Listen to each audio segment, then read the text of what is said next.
Hey everybody, what's going on? Welcome back to another Whiskey Wednesday night here on the Mash and Drum. What is going on, everybody? Nice to see you.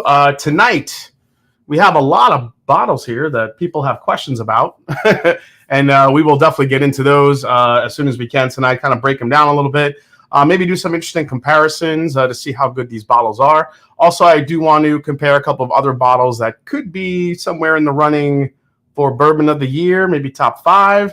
I want to see how really good that Murray Hill Club is. I want to see how it does maybe against Russell's 15, maybe Discovery 12.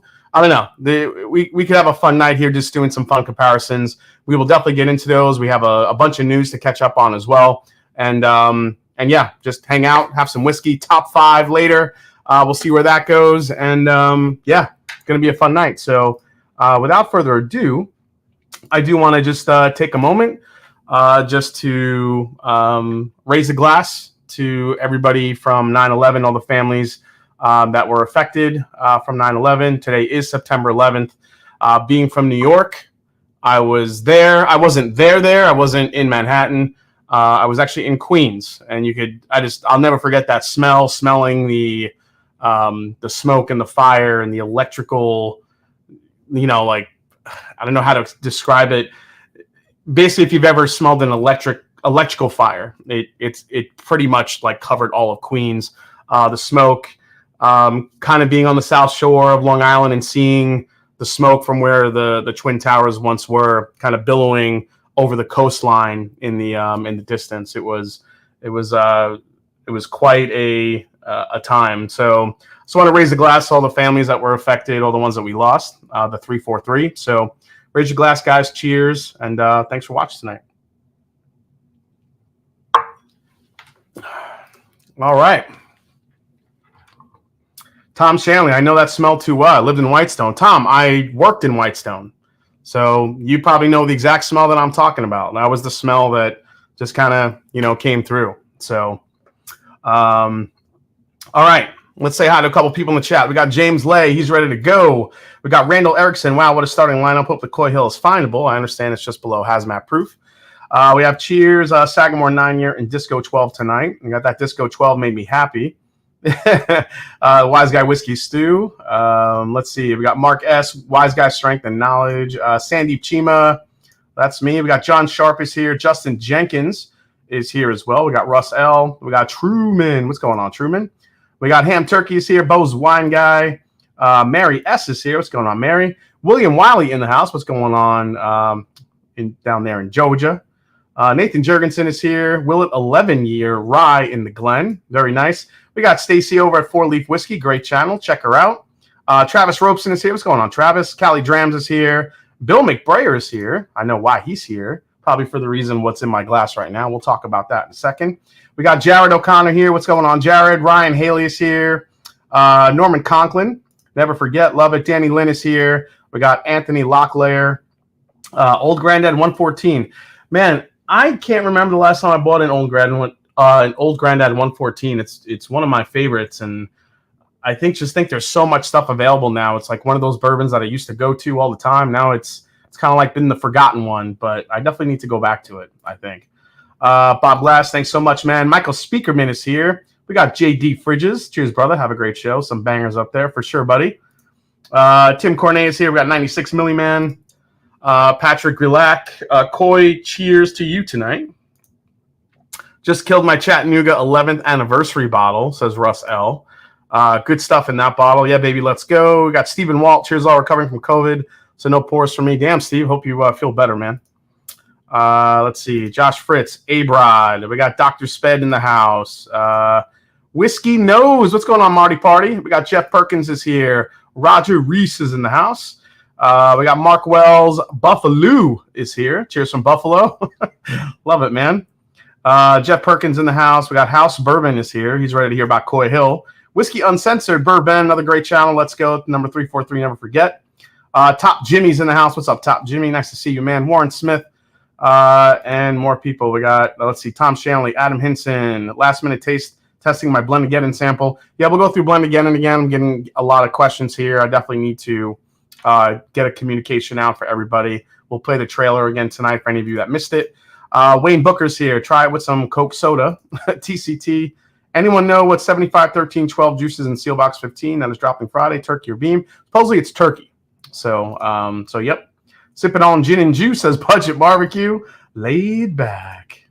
Robert Lee, the new Bart's on high wheat's really good. Time for a pour of that. I agree, Robert. I think it's very good, actually. Wayne Arnold is here, sipping on Bart's. Oh, he's actually got the high wheat as well. David Renstrom is here. Rare Breed, EJ, Smoking Firewater, and many more people here. I gotta catch up to the chat here. What is the spiciest bourbon you have ever tasted? Asks Everything Spicy. The spiciest bourbon I've ever tasted. That's a really good question. Man, I got to think about that one. Everything Spicy. I got to think about that. You know what? You would think it's like a high rye, like a super high rye bourbon, but I don't know if that's the case. I think it was. Oh, I know what it was.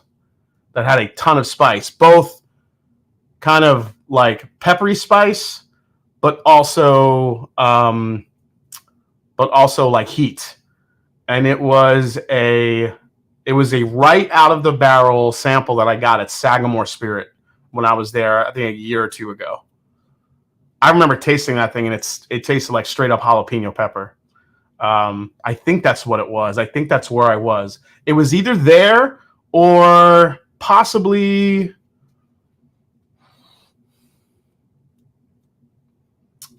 I think it was Sagamore.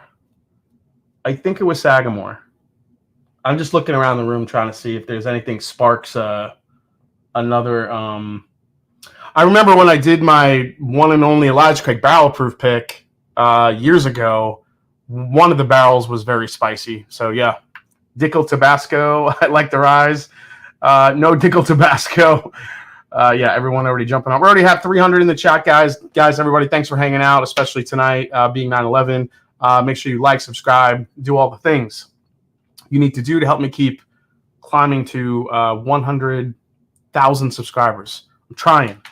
I actually just posted my review for this today, the Remus 8, and I do think it's a good cut above some of the other recent batches that we've had in the past. So, Top Jimmy gifted 10 Master and Drum memberships. Dude, I love this new gifting thing. It's pretty cool. Love that you guys are doing that. Spice and heat, totally different. I think an old Carter you recommended was lots of spice. Yeah, maybe Benjamin. I mean, yeah, there's so much spice. 13 Colony Rye Barrel Proof. Yeah, that's a spicy meatball. Nomination for tonight's top 5 favorite breakfast foods. No cereals, please. That's a good one, Sanch. Okay.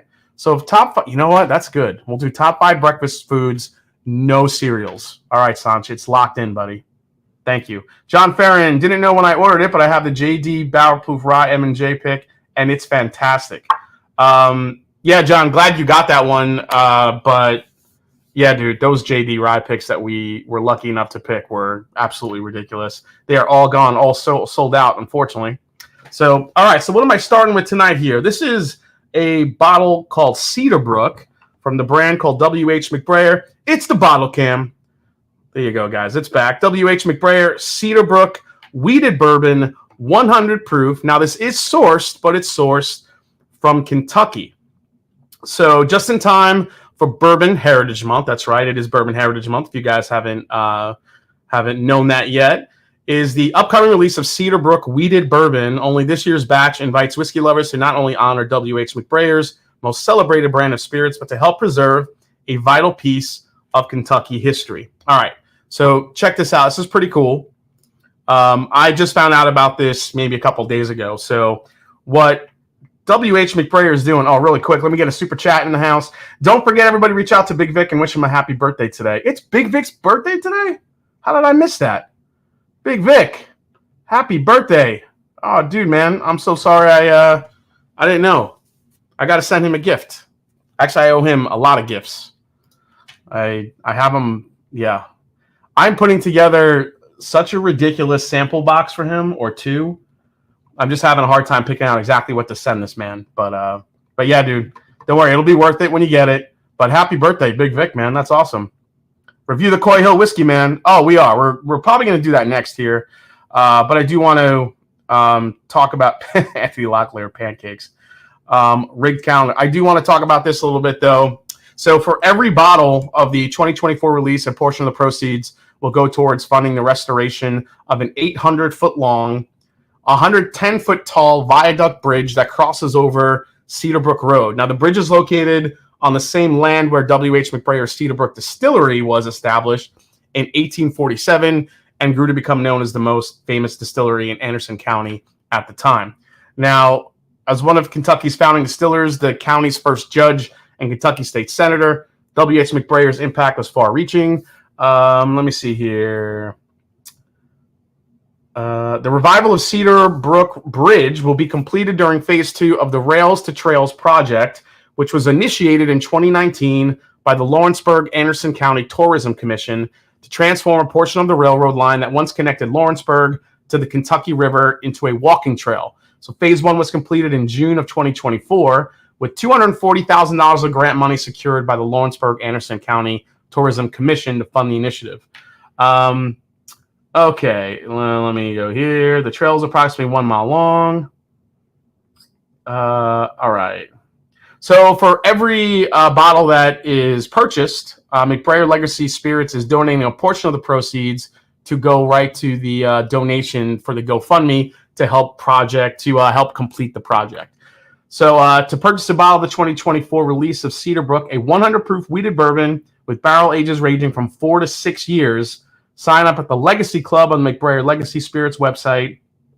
Members will be notified with the first access upon its release on September 14th, 2024. So only about 3 days until this launches. So check out McBrayer on the interwebs. Join the Legacy Club.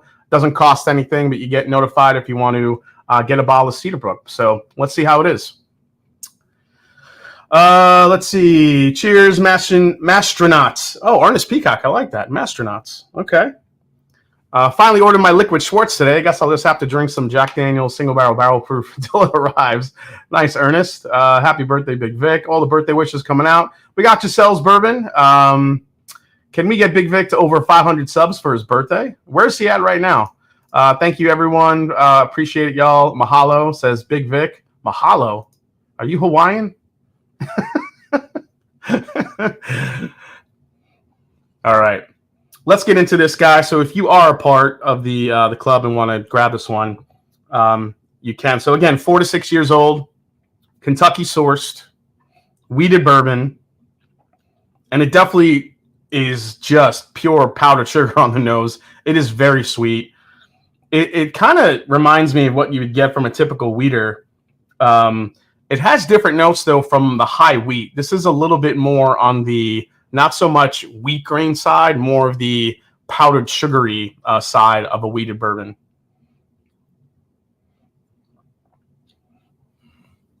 Tell you what, it smells better than that 1792 sweet wheat stuff. I wonder if Cedarbrook might be Schmartztown sourced. Oh, it might be.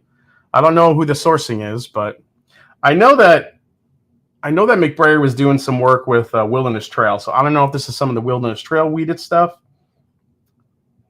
But I know Bill probably can't say where it's from. But yeah, a little bit citrus, definitely some powdered sugar here. It actually smells really nice for a 4 to 6 year old product. It's not. I'm looking for like some youthful characteristics, but I'm really not finding any, if at all. Actually picking up a little bit of a bright strawberry note. This is very light, very fruity, but very sweet. All right, I'm digging the nose. Let's give it a try, guys. Cheers. Happy birthday, Big Vic.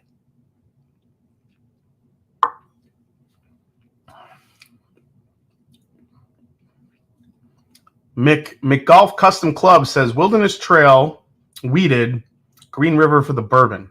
Okay. Well, just listen to Shannon Sharp confess his love session. What?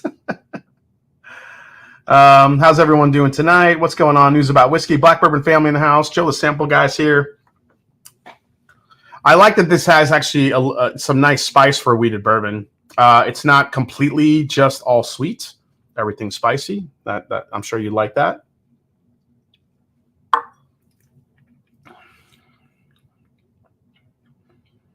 Yeah, honey, vanilla, A lot of vanilla, actually.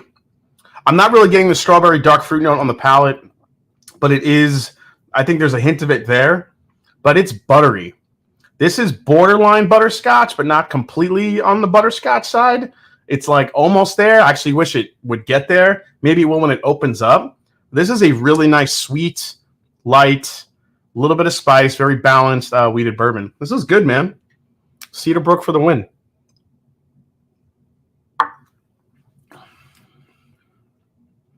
Yeah, and the more you sip it, the easier it gets to sip. I say that a lot with some whiskeys, but the one thing this does keep is that sweetness that it has, which is nice, and it actually keeps a little bit of a nice spice on the back end. So, yeah, we'll see how this opens up, but yeah, available again in 3 days, September 14th. You guys want to take a spin at this one? Again, all proceeds go to completing that bridge project in Anderson County, which should be pretty cool. So, so yeah, congrats, McBrayer. Good job, Bill. Another great release, man. All right. Can anybody out there tell me how old Big Vic is? Oh, it's not Wilderness Trail weed. It says Bill McBrayer. Okay, it's not Wilderness Trail. All right. So let's go to, are your dogs and cats safe? Yeah, my girlfriend's dog, I think, is safe. I did hear about that. It was pretty crazy. Oh, my God. All right, let's talk about it. Let's get into it here, guys. Jack Daniels just unveiled just this week their next big release, and it looks like people just can't get enough of Coy Hill. So Jack Daniels is repurposing the iconic Old No. 7 recipe with a blisteringly high proof for 2024. This Coy Hill release. So as with past releases, the star of the show is the popular Coy Hill Barrel House, a facility situated at the highest elevation of the Jack Daniels property in Lynchburg, Tennessee. Now, the rapid fluctuations in temperature create a crazy effect of whiskey and oak together. Now, this is the latest release. The brand has put those influences to work on an old classic. So, though 2024's Coy Hill Barrel House 8 boasts the same mash bill as Distiller's Old No. 7, which is 80% corn, 12% malted barley, 8% rye, the alcohol content and age tell a drastically different story. Now, a standard bottle of Jack comes in about 80 proof, which you guys know. The Coy Hill single barrels will range from 122 to 137.5 proof. Now, they are about 11 years old. I think they're just shy of 11. Maybe some of them are right at 11, but they're right around that 11-year mark. They'll be available nationwide at suggested retail price of $79.99. Coy Hill's limited nature has led to some ludicrous markups on the resale market with 375 milliliter bottles of the 2022 release, which was $55 each. So yeah, well, this year's edition is going to be a 750 milliliter bottle, and prices may even go higher, unfortunately, for this one. So yeah, that's what the bottle looks like. And I was lucky enough to be on there was actually just a bunch of really cool influencers that were hanging out and writers and bloggers on a Zoom call that we had with Chris Fletcher, the master distiller. And we were able to get some, where is it? There it is. They sent out some media samples here. So I will go through this tonight. I'll also give you some other little tidbits that I learned from Chris as we're going through this here. No hazmat, I'm out. I'll be looking for the Coy Hill. So a couple things that I'll talk about with this release. One, there's going to be a lot of these. There's a lot of single barrels of these. Number two, he said because it's Coy Hill and because of the amount of barrels that they took from the Rick House, there's not a ton, but there's a good amount of single barrel variation. But he did say that mostly, for the most part, most of them come through with more of a, let me go back to my notes here, kind of a sweet oak, candied fruit, earthy tobacco, cherry hard ribbon candy is what he said, some spiced apple, clove, pie filling, and lots of oak. That's kind of the main tasting notes he said he kind of found in most of them. Some of them are a little bit more oak forward. Some of them can be a little bit more spice forward. So it depends on it. But most of them have these kinds of integrated flavors built in. A ton of variation here. 2018 to 2019. Now, which was kind of interesting. So he said that in the years 2018 and 2019, these specific single barrels in the Coy Hill warehouses were earmarked as special. So they were either going to go into the single barrel program, or they were just going to keep letting them cook in order to, come up with a special release. If they weren't going to be used, they're basically pulled to use an old number 7, which I thought was pretty interesting. So there are going to be 2 to 3 dozen different proof points for this one in that range that I had mentioned. The entry proof for Jack Daniels into the barrel, if nobody knows, is 125. They go into the barrel at 125. Let's see. Barrel House 108 to 113 are Coy Hill. Barrel House 112 was actually torn down after a big weather event. I think it got hit by lightning. They just couldn't save it. It was just falling apart. So 112 does not exist anymore. These rick houses are 7 stories, and there are 20,160 barrels apiece in these Coy Hill rick houses. So those are the details that I got from Chris Fletcher. So let's get into it here. Everything spicy. Spice forward? So real quick, my sample is 134.7. 134.7 proof. And you guys can see the little sample bottle there. There it is. 134.7 proof. The sample is not for resale, so I can't sell it, damn it. Too bad. All right, let's see what we get here.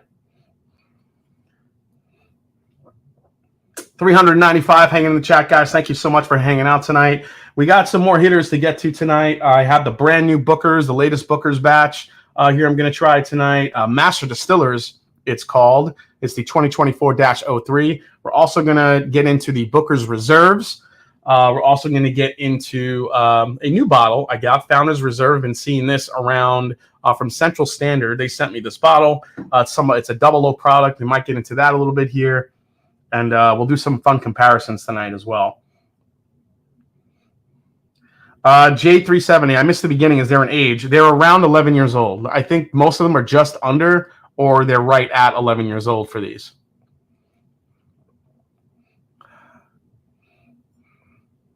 Again, good prices on these. I mean, Jack Daniels always kills it with prices. The problem is people get their hands on them and jack them up. So immediately what you get here on the nose for me is a lot of clove. I mean, I know I mentioned clove in the tasting notes. Clove was called out on the Zoom call at least 3 or 4 times, including by me. I thought there was a lot of clove here, and that cherry note that is in here is definitely very prevalent. Somebody said it was cherry Jolly Rancher wrapped in clove gum, which I thought was actually a pretty spot-on description. What's the age on the regular shelf for Jack Daniel's single barrel proof bottles? About 6 to 7 years old.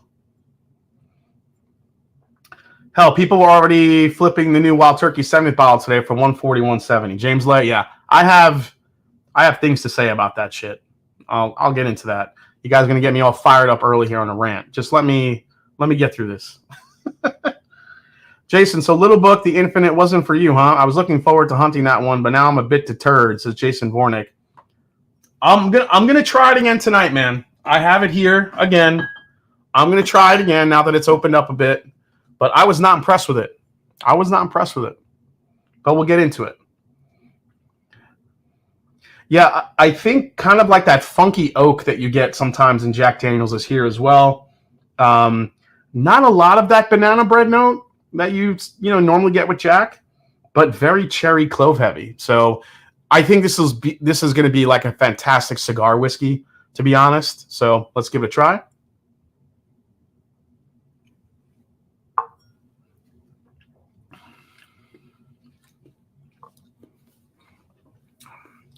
Holy crap. Yeah, Coy Hill does not hold back. That thing punches you right in the face. Dear Lord. Yeah, that is pure cherry Jolly Rancher on the palate. A ton of everything spicy. You'll like this one. This has the spice, but it also brings a lot of heat, at least on the first sip. But that oak on the back end, it's, you know, if I could think of like the previous Coy Hills, I think are a lot hotter and a lot, you know, proofier. Chris Fletcher said that the aim for this one, even though some of the proofs are pretty high, was to show all the different and unique flavors that could come out of Coy Hill. It's not just about the proof, even though proof is, you know, a part of this release. But, you know, some of these richer flavors that you're getting here in Coy Hill, I think are really interesting. Yeah, it's like cherry tobacco for days on the nose. Can you compare it to the original Coy Hill if you have it around? Black Bourbon family. Man, Jason, I knew you were going to ask that. Do I have... Where is my original... Oh, actually, it's over there, I think. I got yelled at because it was on the floor. Yep, there it is.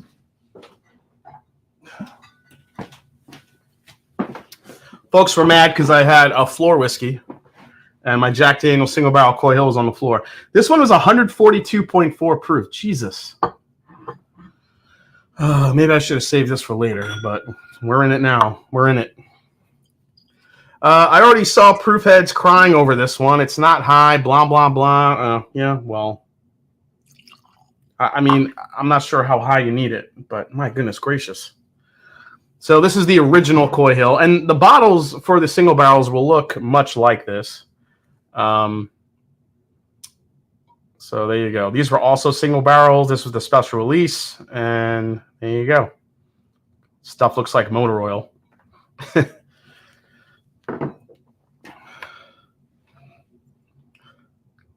Hey, Jason, I remember that Coy Hill. Yeah, you do. Damn, I can't type either, says James Lay. All right, so let's get into the comparison here. Now, again, guys, these are single barrels, so they're going to be different regardless of what I tell you here. Are there any underlying similarities? I'll say in this case, in this instance, the Coy Hill Barrel 8 or the Warehouse 8 barrel edition for 2024. I'll just say 2024 and then 22. So 24 Coy Hill is definitely sweeter on the nose, much more cherry, dark fruit coming through. Whereas the 22 Coy Hill, this is more molasses and heat. It's sweet, but there is a very, very dense, oaky, almost tannic hit that you get.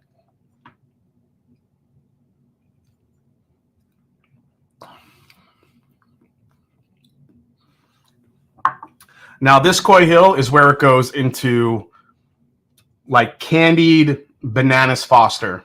Like you literally cook bananas Foster on the back of a Jack Daniels barrel, where it's just all ooey gooey, syrupy, sweet, banana heavy, a little bit of like that banana trail mix nuttiness too on the back end of this one. Again, a lot of drying oak too because of that high proof.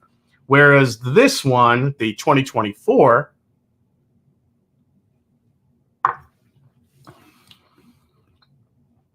it's more dark fruit. It's more candy. It's sweeter, especially when you compare it to this one. Nice long finish, just like the 22 Coy Hill. However, it doesn't. I guess once you get used to it, just doesn't bring as much fireball heat as the original Coy Hill did. So that's really the differences between these two. But again, these are single barrels. What I say isn't going to be definitive because depending on the single barrel you have, that could change. At least in this instance, that's what I'm getting. And if Chris Fletcher is telling me that, you know, most of the single barrels have this profile, when there are some others in between that have maybe slight differences, then yeah, like if I'm going to spend the money or hunt one of these, I'm going to look for this one because I'm really enjoying this sample. 134.7 proof. If you guys want to try to locate that one down, it's really, really good. Again, I'm gonna see if I could save a little bit of this and maybe have it with a cigar sometime soon because I think it'll go with a cigar perfect. Those clove, cherry, rich tobacco leather notes, again with a little bit of like that. What's the word? Like that Jolly Rancher candy It's just, I think it'll go great with a cigar. So there you go. You're welcome, Jason. I love you, man. All right. Reviewers get the honey barrels. Haha. Yeah, I mean, possibly. This could have been a honey barrel. Who knows? I mean, I wouldn't put it past any distillery to send reviewers and bloggers and vloggers and whatever it may be honey barrels. I mean, it's just good marketing. Tell Nancy to use that in some of the future Magnus. Could you imagine some of this? I mean, talking to Nancy, she did say that some of the barrels that she used were very high proof, but she doesn't want it to get too high of a proof. But I mean, honestly, the Joseph Magnus cigar blends do get into the 120s, high 120s. What was the Darth Vader? Was that 130? I think something like that. So yeah. Sounds like tasting notes are similar to the difference between GTS and Stag. One is dark flavors and one is sweeter. Isaiah Street, that's actually a really good comparison. I think it could go that way between the two. I can't remember the age of the Coy Hill 2022s, though. I don't know if that was around the same age. Were they younger? Were they older? Were they around 10, 11 years? I can't remember. But, yeah, they will. So, actually, Travis Robeson, it's actually cool that you brought this up because I asked Chris Fletcher right at the end of the call. He goes, yeah, we have a few things in the pipeline. Because somebody had asked, hey, is there anything you have in the works that you can maybe mention? I think that question gets asked all the time whenever we're on these calls. I know Chris wants to focus on what we're sipping, but somebody always, brings up the question, hey, you got anything else in the works? And basically what he said was, he's like, we have about 3 or 4 things in the works. We can't obviously say anything yet because they're kind of developing products and basically meaning that they're aging now. We have to see what happens to it. He won't know if it's going to be worthy of I'm sure he knows it's going to be worthy of a release at some point, probably sooner than later. So, and then at the end, I was like, Coy Hill Rye. I was like coughing, Coy Hill Rye. And he started laughing a little bit. So, he kind of smirked. So usually when you ask a master distiller a question and he can't say anything and he smiles, that means, to me, in my experience, it means something. I'm close, or maybe it's spot on, or maybe something's happening really soon. So there you go. We didn't really ask him about the Jack Daniels 14 yet. I think that was kind of off the table. So hey, Keith Stepanski's in the house. Given its 11-year, not too close. But how would this release of Coy Hill compare to King Kentucky? Just curious. Bolt Brown Foreman.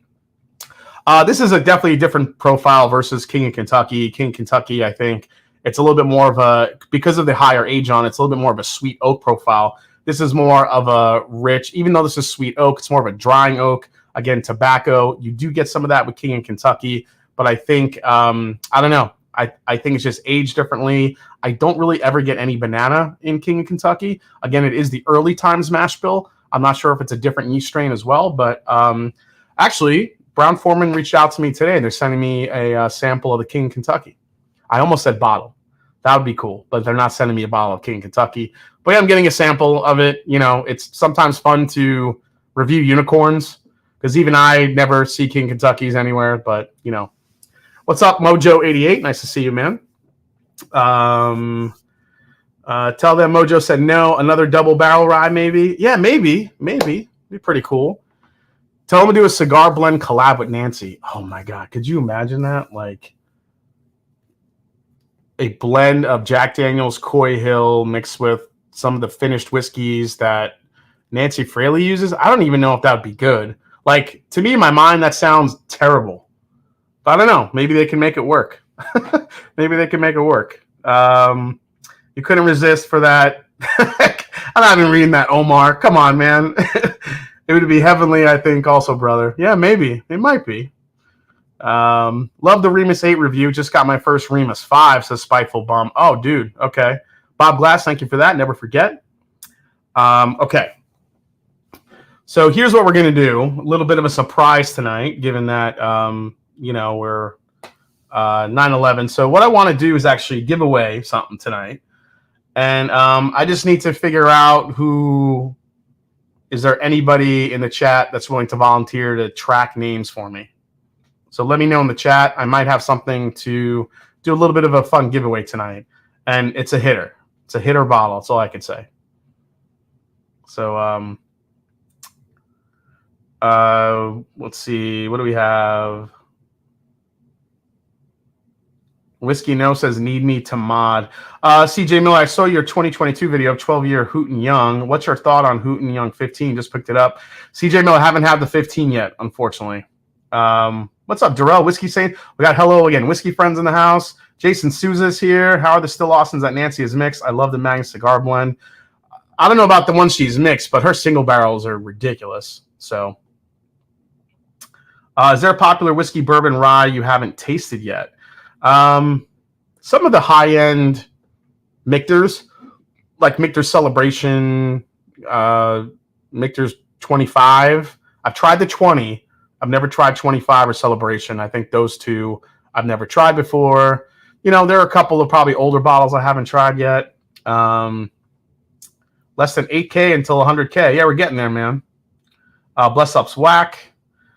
Ever compared the Pride of Anderson County to Russell's Reserve 15? Yes, I have. Russell's 15 is definitely denser, a little bit more of a dusty profile, whereas the Pride of Anderson County is more of just a concentrated, really, really amazing single barrel of Wild Turkey. Don't see any blue wrenches in here. Are there no blue wrenches? Oh my God, there are no blue wrenches. Oh no, Big Vic's a blue wrench.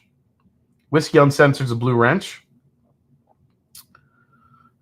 Whiskey Knows. You know what? Whiskey Knows. I'll make you a wrench.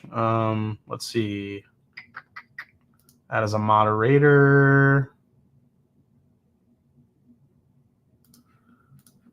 All right, made him one. You know what? I'm gonna make Nathan a moderator as well.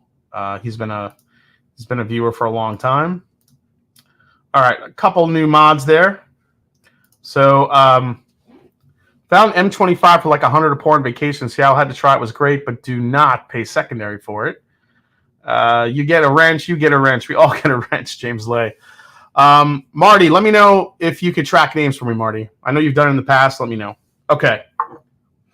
So again, this Jack Daniels, I don't know how limited they're going to be. There's going to be a lot of them out there.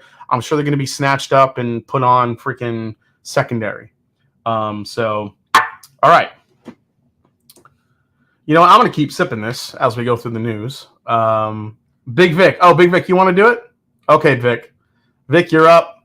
I'm making him work on his birthday. All right. So what I'm going to do tonight is I'm going to give away a bottle of this.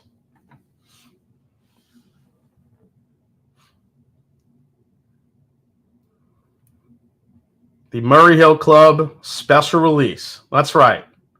These hit Brohio, and I feel like that I can. They didn't sell out right away, so I did pick an extra one up, and I do want to give one of these away because I think, I don't know, I just feel like I can get this bottle to someone who may not have the means to buy one. They didn't want to spend the money on one, so this is what I'm going to do. If you do a super chat of $5 or more to get that bottle, you're in it to win it. Actually, you know what? Screw that. Just any super chat. Any super chat will get you in the running to win that that Magnus cigar. I'm sorry, the Magnus, the Murray Hill Club special release. So I'm going to give that away tonight. Not this bottle. This bottle's open. This bottle's mine. I have another bottle upstairs. So whoever wins wins. So Big Vic, you're up. Whiskey Nose kicks it off with a $20 super chat. Remember 9/11. Love it, man. So any super chat tonight, you will win a $200 bottle. So good luck. Okay. Oh, shit. Pop No Watch Him is here. Damn, dude, where you been? We miss you. Nice to see you, Troy. All right. Joe LaFleur. All right, so while you guys, I don't even like Calvados, and I love that bottle. Yeah, I'm kind of with you. Anything I've really had for Calvados, I've never really liked, but that bottle is just ridiculously good. Bobby Wasabi's in the house. We got Tony Bag of Donuts. Happy birthday, Big Vic. In it to win it, says Chip Adalette. Connor Quinn. Keep them coming, guys. While the super chats are coming in and while this is all happening, this is perfect timing because I'm going to give you guys some news right now, and then we'll get into some more bottles, including the Booker's Reserve. So sit tight. Not too many news, stories as of to note, but there is one major one, and I do want to kind of address this a little bit, and it has to do with this man, this legend right here, Jimmy friggin' Russell. Wild Turkey debuting his brand new bourbon. Wild Turkey celebrates master distiller Jimmy Russell's 70th anniversary with the brand with a bourbon crafted just the way he likes it. So just on Tuesday, Wild Turkey Distilling Company unveiled a special bourbon released to celebrate master distiller Jimmy Russell's 70th anniversary at Wild Turkey. According to Wild Turkey, September 10th, 1954 was the first day Russell stepped foot in the Wild Turkey distillery. Since then, he's become a true icon of the whiskey industry. The milestone bottling is named Wild Turkey Jimmy Russell's 70th anniversary 8-year-old bourbon. And according to Wild Turkey, the bourbon is crafted just the way he likes it. Let's see. Wild Turkey's 8-year-old bourbon is bottled at 101 proof, which is an homage to the popular Wild Turkey 101, which the brand says is Russell's favorite. It's a blend of 8-year-old bourbon, described as Jimmy's signature bourbon, along with a blend of 8 to 9-year-old whiskeys that were selected from some of Russell's favorite rickhouses. Again, bottled at 101 proof. The suggested retail price of this one is $50. $50 per 750 milliliter bottle. And here's the cool part about this. When I was just in one of the rick houses with Bruce Russell, was at Wild Turkey a couple weeks ago, he had said that this is going to be one of the largest releases as far as special releases go, one of the largest special releases ever. And I think, I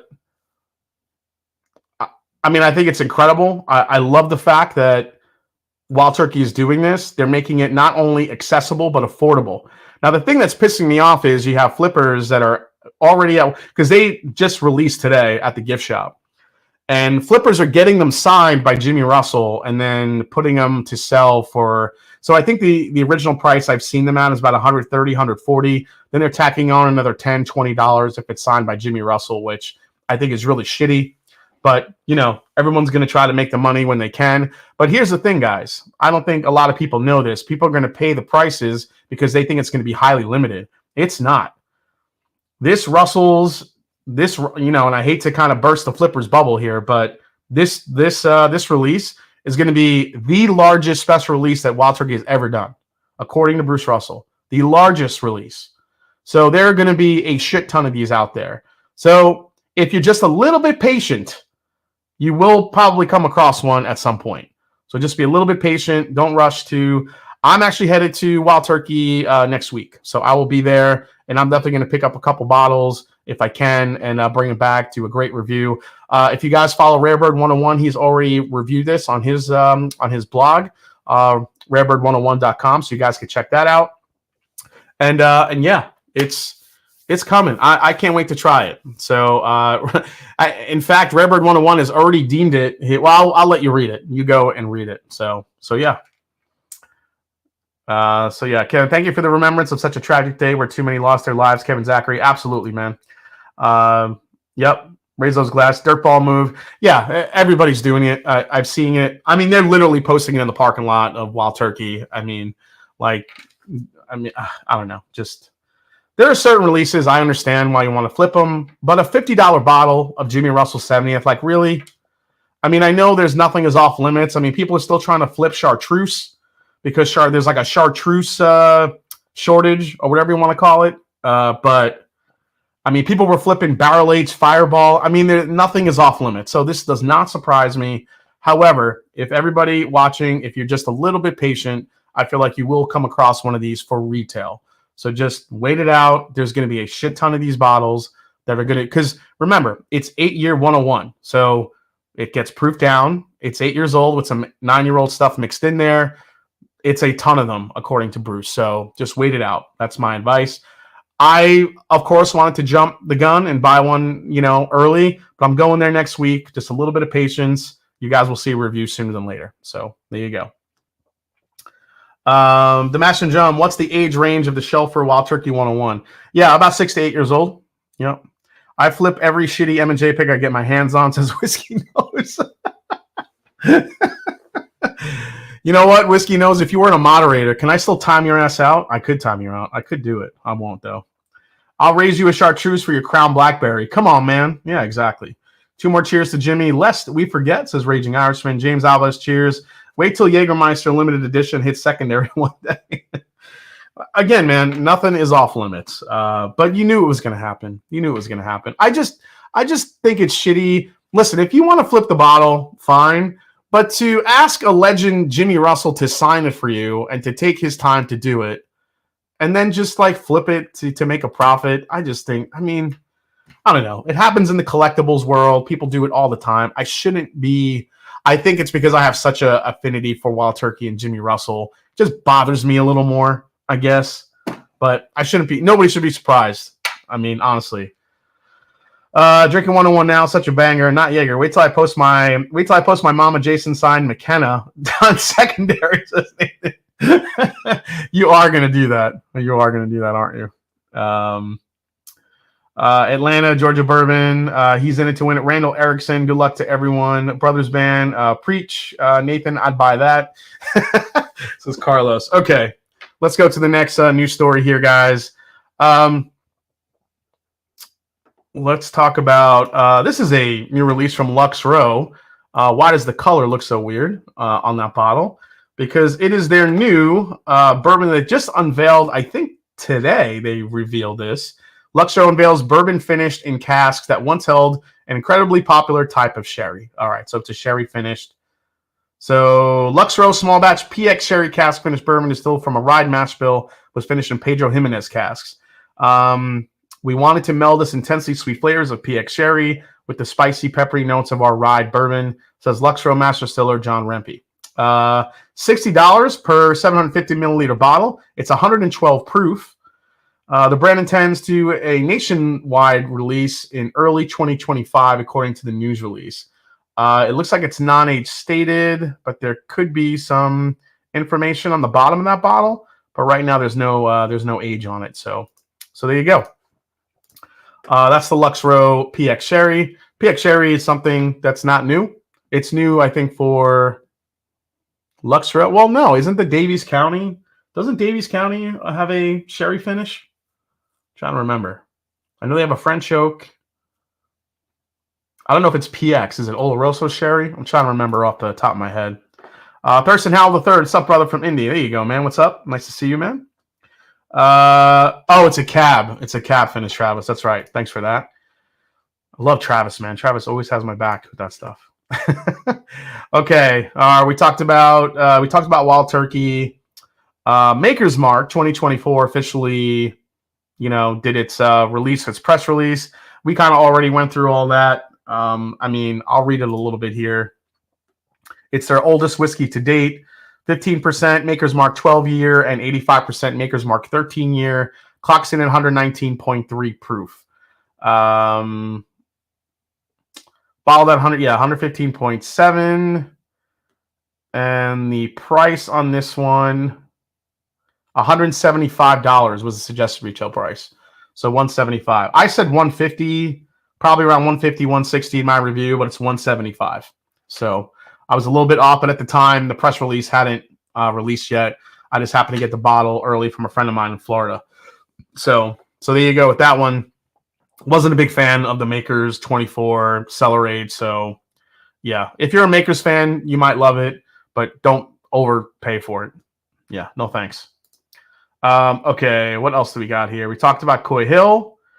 We talked about that. I think we're kind of caught up here. Oh, well, we got to get into our next news story here, which includes a live tasting, and we're gonna get into it, guys. Here we go. Booker's The Reserves. Booker's unveils a series of exceptionally rare whiskeys meant to taste like vintage bourbon. So Freddie No, Booker's Bourbon want to release a series of whiskeys that tasted just like barrels the legendary Booker No would have picked out himself. And on Thursday, the bourbon brand announced the dream became reality with the launch of Booker's Bourbon The Reserves. This marks the first innovation from Booker since 2019, according to the brand. This is a blend of 8 to 14-year-old bourbons that are uncut, unfiltered at cask strength. The 2024 release features 8 distinctive production dates with barrels sourced from 8 different warehouses. The bourbon is named after 6th generation master distiller Booker Noe, who is considered the founder of small batch bourbon. 125.9 proof. Suggested retail price. I actually really like the price of this one. I thought this bottle was going to be at least $200. It's $129.99. $129.99 for this one retail. So there you go. Now, this bottle has already been popping up on secondary sites for about $300 to $400. And yeah, it's a lot of stuff. Jay Gon saw the Remus review. I've been hoping to grab one today. I saw Remus Babe Ruth bottle. Have you tried that one? Age is low with some different mash bills for more money. Gimmick. Jay Gons, I have not tried that bottle yet, so I couldn't tell you. I haven't seen that bottle, at least here in Ohio, so I haven't tried it yet, unfortunately. So if anybody else in the chat has tried the Babe Ruth bottle, let Jay Gons know. I'm going to have to try to get one of those for my mom since she's a Yankee fan. Yankee fans. Yeah. Sagamore 9 years dropping around this week. We'll see a review of that one, M&D. Jeff Hawkins, yes. I'm going to try to get my hands on one. Top Jimmy says none at the distillery today. You're talking about the reserves? Greg L. Sup, Jay? Late because of work dinner, but just joined with my high wheat bourbon Bardstown in the glass. Nice to see you, man. Expensive young MGP, no thanks. Yep. Can you give me a top 3 of Remus repeal releases tonight? Says Damian Williams. Yes. Number 5 is number 1. That's easy.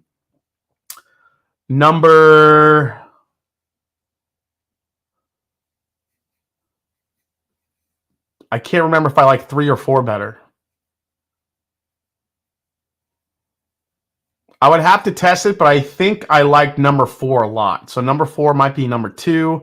And I think this 8 might be my number, might be 3. I have to test it though. Maybe we could test that tonight. I'll have to look for my 4. Actually, I see my 4 right there. I do have 4. Do I have any 5 left though? I'll have to crack open a 5. You know what? I'm not going to put 5 in the mix because 5 is, you know what? I'll do 3, 4, and the 8. So we'll do that. 5's out of the stratosphere. Shouldn't even be in there. So there you go, Damien. Maybe we'll try that. It's probably a home run ball. Jason's favorite team hasn't been the Yankees since he was in high school. For the win, says Whiskey BS. 534 says Wise Guy Stew. Yeah, maybe I like 3 better than 4. It's going to be, we'll taste it again. Okay. All right, so let's get into it, guys. Here we go.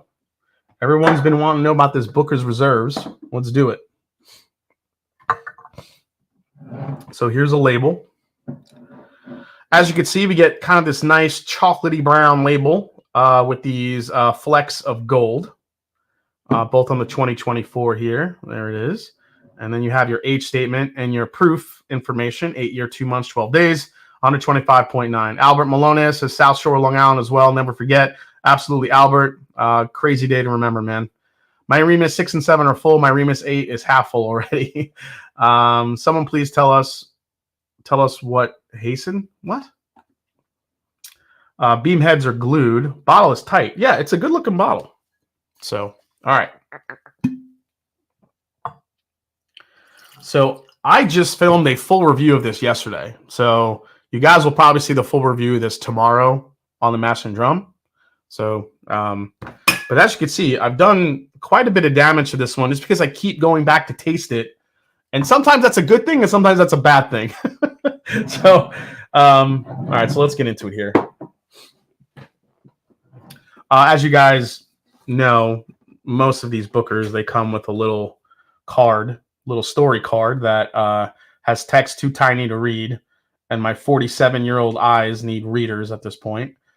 Gives you the little story by Freddie No, and then on the back it gives you all the information from the warehouses, just like a standard Booker's does. So there you go. This live stream is fantastic, giving me ideas for my next hunt, says Jason Souza.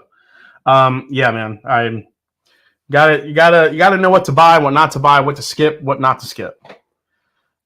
Cameron Lochner, Murray Hill special release, yes and please. It's coming, man. It's there.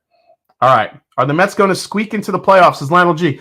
I hope so, man. They've lost their last 2 games. It's kind of like their bats just kind of went a little quiet, but they were on a hot streak. I mean, they won, what was it, 8 or 9 games in a row. So they're going to kind of come back down to earth a little bit. But in my experience, anytime the Mets have to chase the Atlanta Braves, usually the Mets lose. Usually the Mets lose that race. But plenty of baseball left. We'll see what happens. But at least they're in it. At least they're in it. Which is more than I could say for the first week of football for my Atlanta Falcons. They looked horrible. Horrible. Man, did I drink the Kool-Aid. I drank the Kool-Aid. Kirk Cousins, the new coaching staff. This offense is going to be freaking flying all over the place. They did nothing last week. They scored 1 touchdown. Then in the second half, I think they had like a total of like 20-something yards. It was terrible. Man, Jason, I have a lot more gray than you at 47. What's up, Lance? Nice to see you, man. At least you're giving the ball to Bijan and Pitts now. Yeah, but still, dude, that was really tough to watch. I mean, TJ Watt just fucking teed off on the entire offense because they didn't move. I think Kirk Cousins isn't healthy. I think they said he was healthy, but they didn't move him around. No bootlegs, nothing. And this like Zach Robinson offense coming from LA that was supposed to be so creative, he didn't do shit. So I don't know what happened. I don't know if it's because nobody played in preseason and everybody was really rusty, or they just decided to do the most plain vanilla offense on the planet. Well, now they have to go to Philadelphia. They're going to start off 0-3. They're going to go to Philly. They're going to lose that game. Then they got to play the Chiefs. They're going to be 0-3 in the first 3 games of the season. It's going to be a mess. So already I'm losing hope for the Falcons in the football season. But we'll see what happens. Jets still suck. Yeah, Jets on one leg for sure. Go Dolphins, says Norman Conklin. So we have a Bills fan and a Dolphins fan, probably multiple Bills fans and Dolphins fans in the chat. You guys are playing tomorrow night. That's going to be a fun game to watch. Anytime the Bills and the Dolphins play, I'm watching that game. So I'm looking forward to that one. All right, so let's get into the nose of the reserves. So here's the thing with the reserves. Let me throw this right back on the chat here. Again, if you guys have not super chatted yet, any super chat tonight will get you in the running to win a bottle of the Joseph Magnus. I'm sorry, I keep saying Joseph Magnus. I'm sorry, the Murray Hill Club special release number 4 finished in Calvados cask, which is probably one of my favorite releases of the year. I was able to get an extra bottle this one, and I'm giving one away tonight. So it's the only thing I'm giving away tonight because it is a pricey bottle. So good luck. Any super chat will get you in the mix. All right, let's get back. Are we talking the Bengals were quite a disappointment. A lot of weird games in week 1. Always, it's always weird. Patriots somehow beat the Bengals. I don't know, just crazy, man. Any chance I could burn a sample of that reserves, Jason, just in case I don't find a bottle? Sure. Yeah, Kenneth. Just shoot me an email. All right, so Booker's the reserves. This did not start out very sweet when I first cracked it open. I'm going to kind of give you the experience that I had, all the different pours I had here the last few days. When I first opened it, it was very lackluster on the nose. Not a lot of sweetness. Very oak forward, which you would understand with some of that 20-year-old whiskey in it. However, we don't know how much of that is in. I'm sorry, not 20. I'm thinking a little book. 14-year whiskey in it. And while that influence is there, it's not really overpowering.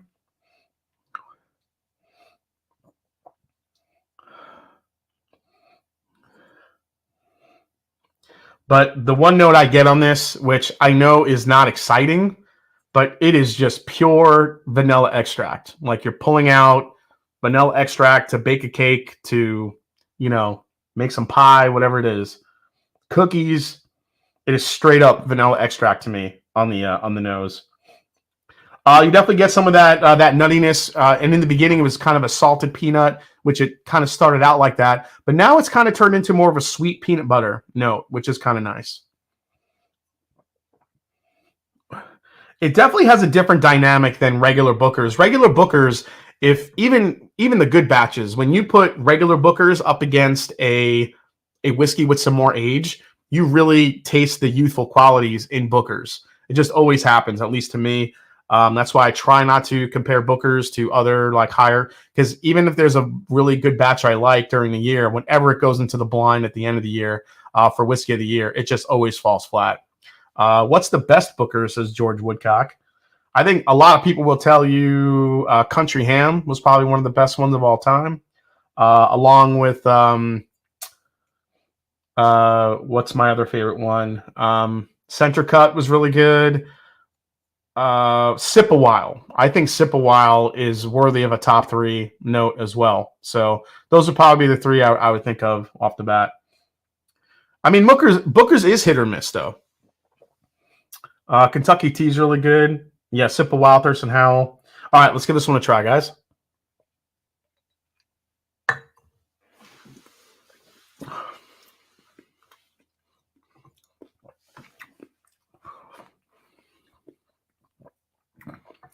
Yeah, this needs some airtime. It has gotten better as it's opened up. However, I'll say this. The best part about this bourbon is the texture of it. It's probably the most syrupy, velvety Booker's. As far as like a modern Booker's now, you know, I haven't tried a ton of the older Booker's releases, like the ones like before they started naming them. They came in the brown, the boxes. The light boxes, not the ones that we get today. And some of those I think have some really great texture to it. But I think as far as a modern Booker's goes, this has a very, very velvety texture to it. That's probably the standout thing you get in the Booker's reserves. But as far as flavor profile goes, here's the thing. I wanted this to have layers of dark fruit. Whenever you get a Booker's with some really rich dark fruit in it, it comes off like a peanut butter jelly type thing going on. I think those are like the killer like Booker's batches that come out, or even if the ones that have like some heavily elevated like brown sugar notes. While that has that here, as far as brown sugar, vanilla, a little bit of that peanut butter aspect to it, I still feel like it's like missing bigger layers of flavor that I wanted in the reserves. So this is basically everything that you love about classic Bookers, but just dialed up, you know, a little bit. Not, you know, from maybe, I'm not going to say it goes to 11, maybe a little bit less than 11.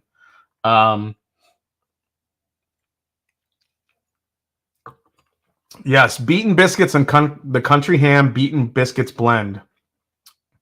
Biscuits and ham. That was a blend for the ages. I liked Mighty Fine Batch, Josephine. I'm with you. I did like that batch a lot. Those have been a moose the last few batches. A moose. The Booker's Rye still the best as top dog. Yeah, I would probably get on board with that. So yeah, so when I first tried this, I was kind of disappointed because I'm like, oh man, how much is this going to be? Because if it was $200, I'd be like, skip on by this. But for $130, I think this is a nice step up from what you get with the regular Bookers. I think everything's a little bit elevated. It's got a better velvety type of texture to it. If this was a $200 bottle, though, I'd say skip it. So here's my advice with it, and you'll see this on my review tomorrow. Do not overpay for this bottle because it is not worth the upcharge price for it. Because while it gives you elevated flavors, it's not like flavors that are out, you know, through the roof with all these other layers of dark fruit and these dark oak and rich flavors. That's not what this is. This is more of it takes what Booker's has already and just elevates it, you know, 2 to 3 notches. So I like that they priced it at $130 because you're going to pay $30 more to get this versus a regular Booker's. And yeah, this is probably about $30 better than a regular Booker's. It's not $50. It's not $100. It's certainly not $200 better than a regular Booker's. So that would be my advice for this bottle. I think if you're a Booker's fan, you'll really enjoy this. Again, everything is a little bit elevated, a little bit more concentrated. The oak profile is there. The best part is the texture. It's very velvety. But as far as like flavor profile goes, there's nothing extra in here that makes me go like, wow. Is it bad? No. Is it great? No. Is it good? Yeah. It's a damn good bourbon, and I like it at $130. Do not pay the highly outrageous prices for this bottle because I don't think most people know exactly what's in it or how it tastes. So that's why I tell you these things. So there you go. Damian Williams says sold. Laid up on meds and awaiting neck surgery and can't drink. Thanks for all the content. This is the closest I'm getting to drinking. Go Bears, says Tackman. There you go. New subscriber alert. Cheers, Jason. It's old Stunad bag of donuts. Third account. What's up, Tony Joey? Thanks you, man. Heard any stats on C924? The only rumor that I heard about EC924 was that it was going to be, I didn't get a specific age, but it's supposedly going to be the oldest this year. So I don't know what that means. I mean, that can mean by a month or a day. I mean, who knows? But I did hear it's going to be the oldest one. Now, whether or not that's true or not, who knows? I mean, until I see that label, you just don't know, unfortunately. Let's see. Oh, that sold. They have missed the mark the last few batches. Jay, sounds like it's in between a good Booker's and a Little Book, says Tom Harper. You know what? Let's revisit Little Book because I was not impressed with Little Book Infinite at all. And again, I just don't understand the mentality of Beam in a market where I feel like distilleries are going to start shifting to less releases with less availability, but probably, keeping some of those price points, but just making the releases a little bit more less frequent. That's the words I'm trying to use. Because, a couple years ago when everyone was buying whiskey, that was like, there was a release every week, it seemed like. But Beam, I think in a time where everybody I feel like is shifting to less releases with a little bit more history, a little bit more of a, build that story around it. Beam is like, you know what, we're going to take this, we're going to another branch and another branch and another branch. There's so many, and they can't all be better than the other. I don't like Little Book Chapter 8. Was it 7 or 8? The rye one from this year is so delicious. It's such that could be my rye of the year.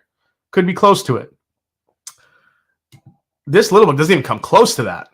And this is a $200 bottle versus that bottle, which was $120, $110, whatever, the price is on that one. So, yeah, let's see here. Yes, the Bears, is it better than Country Ham?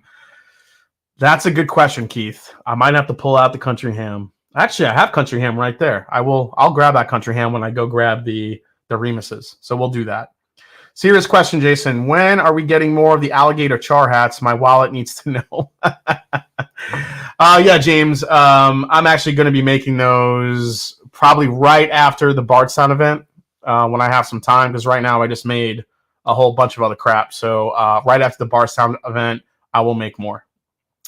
Let's see here. Jason, how do Booker's Reserves and LB Infinite compare to the JB20 Bardstown collection? Have you had the JB20? I have not had that, though. It better be better than Country. Go Aaron Rodgers and Murray Hill, says Tommy. Little Book Chapter 8 is awesome. I have 3 bottles now. I really like the pigskin batch.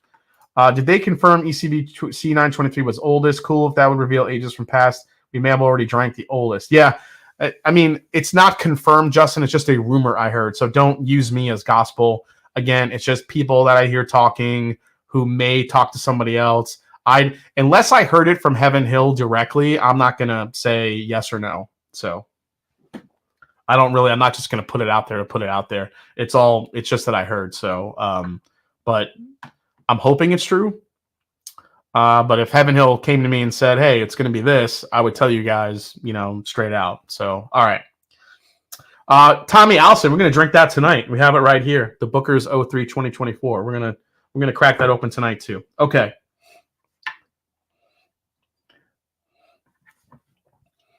So Booker's Reserves on the nose versus the Infinite. The Reserves is so much more interesting. It jumps out of the glass, that sweetness, the peanut butter. It's all there. The Infinite, it's like muted. Like I'm still having trouble pulling stuff out of here. The Mash and Drum, they should release the EC Treat C923 this weekend at Bardstown, right? I mean, maybe. Booker's Reserves versus Booker's 30th. Do I have... Oh, I do have some Booker's 30th left.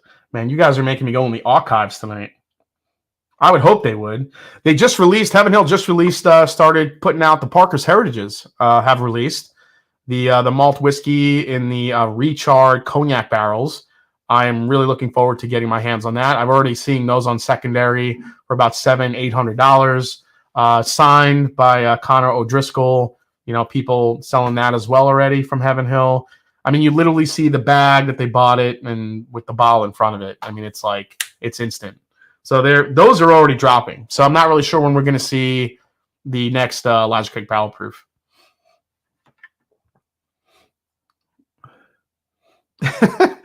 Thanks on the giveaway and for the recommendation on the Amroot. Cracked it tonight. Oh, Rick Am. Oh, dude, that Amroot. It's so good. All right, let's try the Infinite again.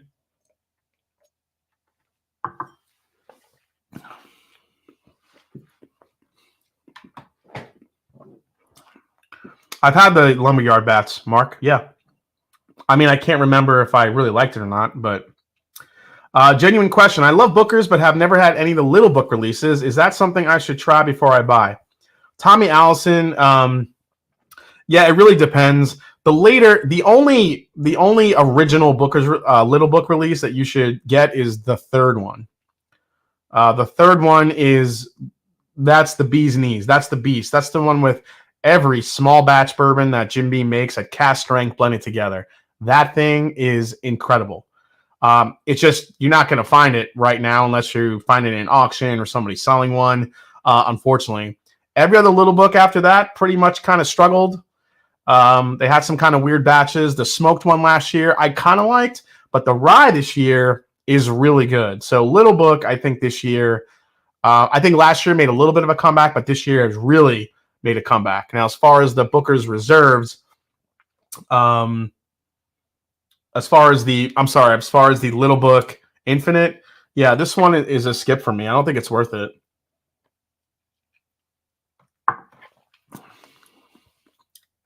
Nate Mujika, have you had the Stag 24A? Did I review 24A? There's so many Stags. I gotta look.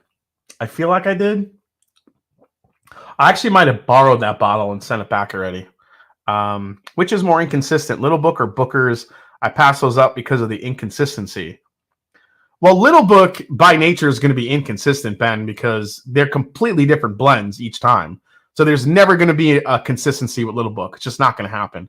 Booker's, yeah, you're going to find some inconsistency, but Little Book is not, it's not a matter of inconsistency. It's a matter of what's going to be in that blend. This Infinite is not great. It's trying. There's not a lot of sweetness. It's very meh. There's not a lot going on with it. Yeah, I don't dig it. I think it's missing. It's just missing flavors and certain things that I want to taste in a whiskey are just missing. It's now it's got 20-year-old whiskey in it, so it's oaky, but there's not enough sweetness to level it out. There's no dark fruit flavors. It's flat. It's a flat blend. Now, I know this is going to be a perpetually changing blend. He's going to continually add to this each and every year, and we're going to see what happens with it. So there could be blends that release each year that get better and get more interesting and gets better down the line. But right now, this is kind of a fail for me. This just doesn't hit the mark at all. Now, the reserves, the Booker's Reserves, I like a lot more. And I like that it's priced where it should be. This is $200. This is not $100 better than that Booker's Hour. You know what? $70, $80 better than the Booker's Chapter 8. That thing is a beast compared to this.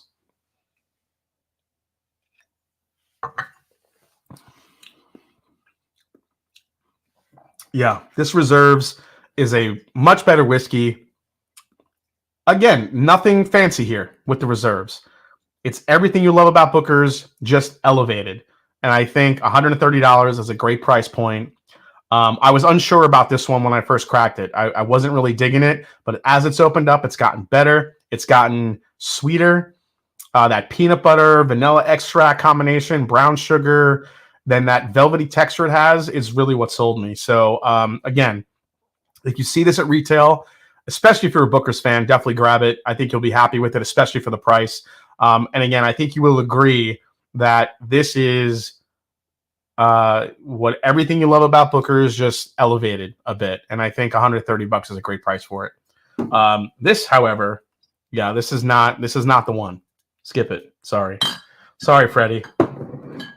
I know Freddie is he's working on blending and he's trying to become a better blender and he's doing all these different blends. I would like to actually hear what his mentality is when he starts blending, because is some of it intentional? Is some of it happened by accident? Does he want it to kind of taste like that? Because I don't know. It's just interesting. I can't pinpoint his blending prowess at all. Is he a good blender to this point? Because a lot of the blends that we taste are kind of miss. I think he's had more misses than hits. But when he hits, he hits. But is he doing that because he's a skilled blender, or is he doing that because he's getting a little bit lucky too? And I feel like you gotta have a little bit of luck, but I don't know. Just food for thought. Jay, you think Booker's was so amazing when cast strength whiskeys weren't so plentiful? It's more of a reflection of more competition than is that Booker's is not as good, says Tom Hopper. Absolutely. I totally agree with that, Tom. I think but you got to remember, when I had Booker's that first time, it was the first time I ever tried anything cast strength. So yeah, it was interesting. When you kind of try cast strength for the first time, it definitely punches you. It definitely makes an impression. So I'm the weird one that actually likes the old tub. Have you heard anything about that actually being discontinued? I know that's kind of off subject, but just curious. I have. I keep hearing it's going to get discontinued, but it hasn't happened yet. All right. So before we go back into the into the archives and pull Booker's 30th and my Remus's and what was the other comparison you guys wanted me to do? Oh yeah, Country Ham. Let's crack open the newest Booker, the regular Booker's batch for this year. Little Book's batting average is worse than Tony Gwynn's. Oh man. How are the older Baker 7 years with the wax 2 compared to the new bottle Baker 7? I know a place where I can get the old. Just wasn't sure if it's the same juice as the new.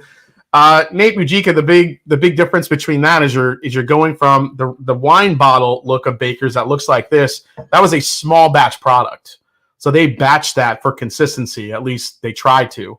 Whereas the ones now are single barrels, so you're going to get more variation with Baker's currently than you would with the small batch. Now, the older small batches the all small batch bottles of Baker's I really liked. I do have a couple in the bunker that I ran across actually not that long ago.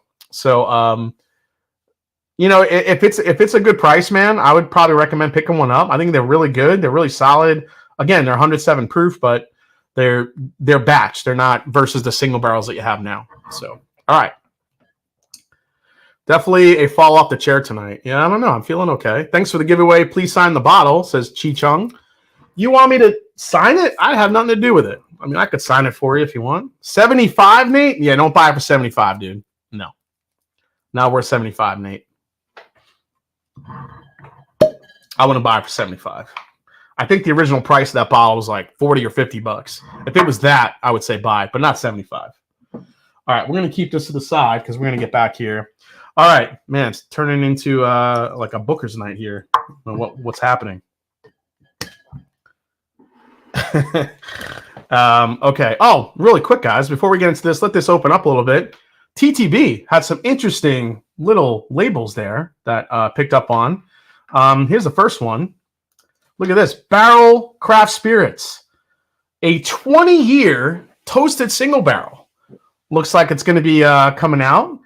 Secondary maturation in toasted American oak, 109.76 proof.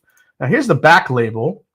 In 2018, Barrel Craft Spirits introduced the first release of 15-year-old Gray Label bourbon during... Oh, shit. Somebody...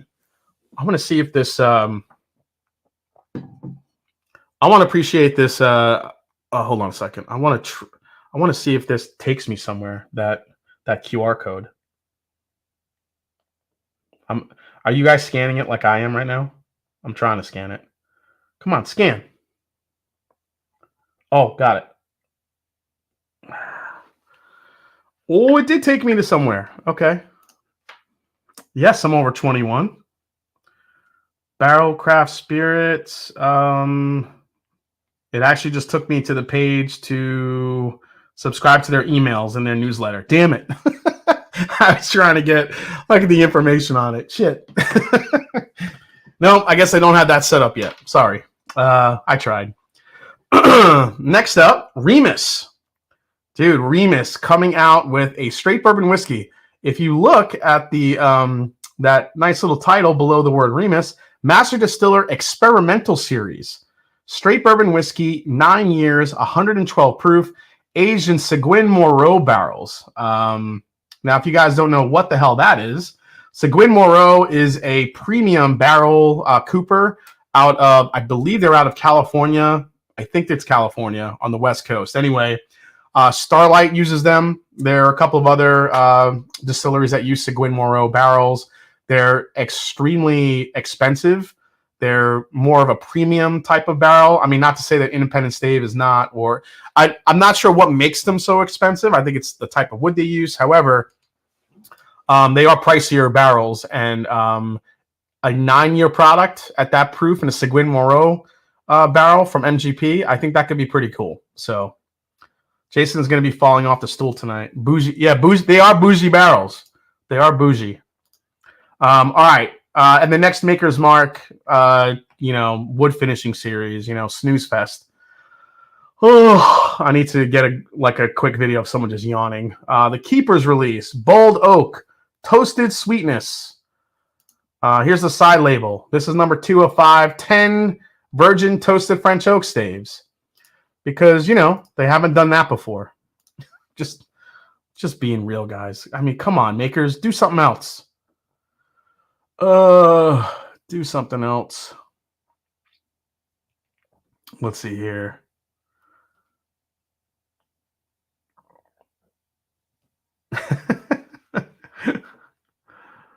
I'm just reading the chat, guys. Sorry. Yeah, there's nothing to that release that just gets me, excited about that. Solid. All right, I mean, I'll play it. In the whole solid. It gets me every time. I can't. Oh my god, I can't. Oh my gosh. How does Maker's 12-year Rickhouse? How about Maker's 12-year Rickhouse aged? Yeah, Nate, I'd be all over that. I want to taste Maker's all in the Rickhouse. Don't move it to that limestone shit. I want it all in the Rickhouse. All right. So this is the new Booker's 2024-03. Here it is, folks. And it is called Master Distiller's Batch, right? Master Distiller's Batch. This can't be bad. This I hope is a good batch. Now, here's kind of the cool part about this. Look at the age here. 7 years, 8 months, 7 days. So we're getting close to 8 years old here on these Booker's batches, which I think is pretty cool. 130.3 proof. Jesus, there's a little signature there from Master Distiller's batch. And there you go. So that is the 2024-03 batch. I'm not going to read the story because I probably can't read it. Not only do they make the type small, but they put it on this dark-ass purple paper that I can't see shit. God, it's like trying to read off of Grimace, for God's sake. Jesus Lord. All right. I can't even like read this shit. This group was made. I'm not even gonna try to read that. Sorry, guys. Go online and read the story. I'm not reading that shit. I can't read it. Jason, have you heard anything else on the OGD 16 year? All I've read is that it's supposed to release in end of October, November ish. That's the only thing I've heard. That's it. What is the Grimace, anyways? Damn, that's going to be hot. I sent you a SC at the Master Drum. An SC? Oh, a super chat. Did I miss that one? Sorry, man. Sorry, they're moving fast, JG. Hooper. Oh, Whiskey Cheers. What's up, JG? Thank you so much, man. Country Ham's going to blow all the special bookers out of the water, says Nick Foles. McQueen. Cheers. Jimmy Munt. Bookers will always be special to me. Definitely was one of the original bourbons that got me into bourbon. Darren Clary. Infinite Review. It's missing flavors. Cheers. Is that what I said? It's missing flavors. It's missing flavors that I want. It really is. Reading is hard. Hooked on phonics, worked for me. Okay. Cedar Ridge Rye, Bottled and Bond, better than Middle West Pumpernickel Rye. Oh, JoJo. That's a good question. Man, Cedar Ridge makes really good shit. I don't know. That's tough. Oh, by the way, next week, and I want to shout out my buddy Nathan Jurgensen for the idea. Next week, we are going to crown our Mount Rushmore of master distillers, or Mount Rushmore of historical bourbon figures, if you will. You know, most of them hopefully are master. We'll stick with master distillers. So if I had a Mount Rushmore, I'm going to crown them and put them on Mount Rushmore. We'll talk a little history next week. We'll get into some of the requirements that I think why some should make it, some shouldn't. And maybe that'll be the top 5. If Mount Rushmore had 5 heads, what would be the Mount Rushmore of bourbon people? So you guys know Jimmy Russell will be on there, but what are the other 4? What are the other 4 going to be? So we'll talk about that next week. I'll even make some graphics for it. It'll be really fun. So we'll talk about that next week. Did you like the Springfield batch, says Danny Spirits? I did. I thought that was a pretty solid batch. All right, Master Distillers batch, Bookers. After having all this other crazy Bookers, let's see what we get.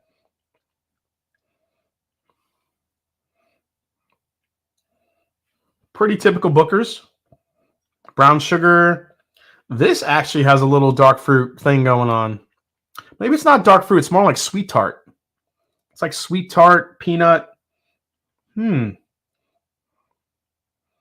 have a hard time believing OAD is going away. It's a huge seller for them. Yeah, I'm with you, Bob Glass.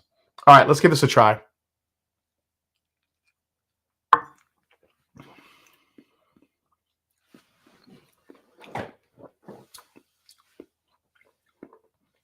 I got to tell you. Mount Mashmore. Oh, I like that. I'm definitely naming it that. Mount Mashmore, Randall Erickson. That's what we're doing. I wish you guys would have done the Bourbon Fantasy Draft this year. One of my favorite live streams ever. Maybe next year. Bear down. Oh, yeah, Jared, we could have done that. That was a mess, though, when we did it that year. That was a friggin' mess. What's up, Donald Rants?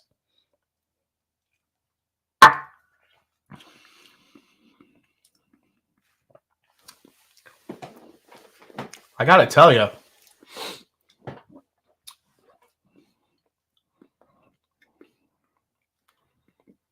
That has a ton of sweetness to it. Not so much peanut, but that is really sweet. And this is coming off the reserves and the other one I had. Is this country ham sweet? All right. It's about to get real. All right, guys, hold on a second. I'm gonna go get country ham and the Booker's 30th. And we're gonna do this fatal 4-way here. Give me 1 second. And he's still standing. He didn't fall off the chair. That's a win. All right, let me grab that. And I think I should have enough. Move that. I don't know how much Booker's 30th I have. I think I have a little left in here, though.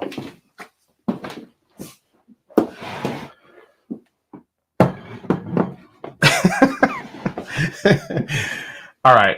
All right. Here's Booker's 30th. How much do I have left in here? Oh shit! I'm sorry. That was loud. Ugh. Okay.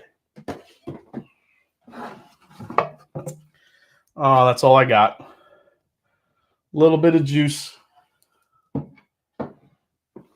Didn't fall. There it is, guys. There's the beautiful Booker's 30th. That's all I got.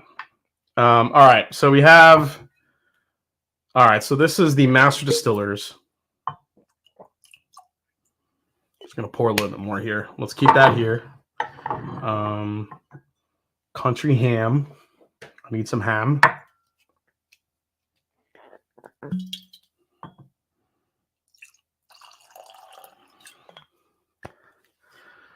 Okay.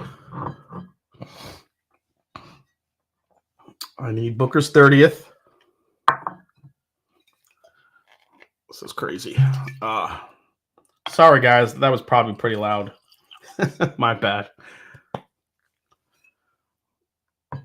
Oh, and Little Book 3, Kenneth? I don't even know where that is right now. That might be in the bunker. Sorry, man. What's one? Let me see which one's up there. There is a Little Book up there. I don't know which one it is. What's the name of the third one? Is it The Road Home? Is that the name of the third one that everybody loves? Is it The Road Home? And then I got the reserves.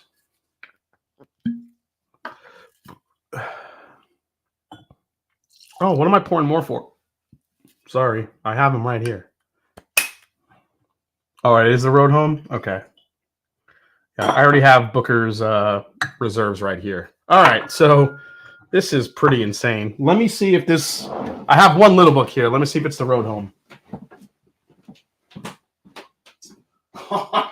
It is. Of course it is. Oh, my God. Okay. The Road Home. I know all of you want to be in the whiskey room right now with me, right? You guys want to come over and share some pours? You want to share this crazy Booker's night? Jesus Christmas. All right. This is nuts. All right. This is what we're doing. I don't think I'm going to drink anything else tonight, guys. So you'll have to we'll have to go visit the Remus thing next week because all this Booker's is all I'm going to be able to get through tonight here. So, all right.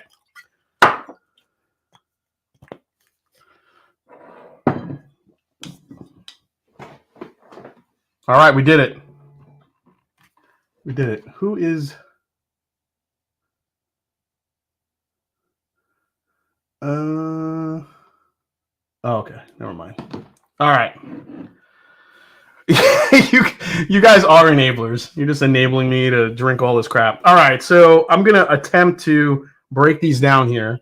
Let me get some water here, guys. Cheers, Jason. Can't wait to see y'all at the end of the month. Hell yeah, Katie. Can't wait. Storyteller batch, I don't think it's going to hold up here with this one, man. Prescription bourbon, my country ham is getting low, less than half. I can help you organize, Keith Stepanski. All right, let's do this. Let's see if we can manage this. Yeah, this is a lot of Bookers. We have 494 watching, guys. Thank you so much for the support, especially for hanging out tonight on a very special night, yet kind of a sad night, remembering 9/11 here, September 11th. So again, cheers to all the families that were affected by the 343 lives that we lost. So we raise a glass to you, and hope you're doing okay this evening. I know it's always tough when this day hits, especially I knew a couple people who lost family members during that time. I think a lot of people in New York did. So cheers to all you guys. All right, here we go. So I don't even know where to start. Let's start with the Road Home. So for those of you guys that do not remember, the Road Home was a blend of, I think I can read this, 9-year. Now, this is all at cask strength. So 9-year Basil Hayden, 9-year Knob Creek, 10-year Bookers, and 10-year Bakers, or the age is higher than that. Okay, yeah, now I'm old and I need to zoom in on that. Oh shit, yeah, I read that wrong. All right, guys. 9-year Basil Hayden, 9-year Knob Creek, but it's 11-year Bookers and 12-year Bakers that are in this blend. They're in this blend. And it's all four of them are cask strength. So that's why this batch ended up being so such a favorite for many people. Oh Oh, man. See? This just smells phenomenal. It smells so good. This is everything you want from Knob Creek. I'm sorry, from Jim Beam. I mean, I know Knob Creek's in here, but because it gives you dark fruit flavors. It gives you the quintessential peanut. It gives you the rich brown sugars and vanillas that you normally get from Beam. But there's a dark fruit forwardness to it that I think makes it. That's what I always like to find in Beam. You just don't find it often.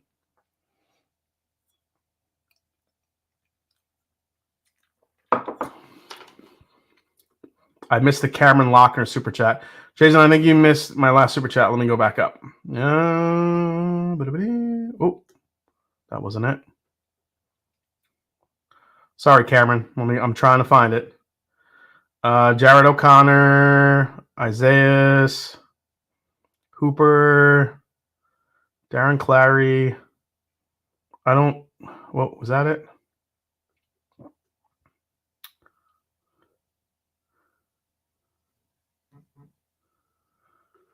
For anyone who complains that Jason gets everything before anyone else, blah, blah, blah, you can thank him now for the Little Book review.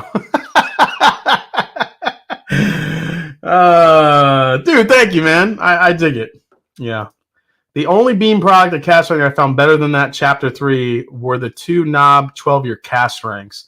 Yeah, Darrell, I mean, that is a bottle I wish they would bring back, but we haven't seen it come back yet. So, Tommy,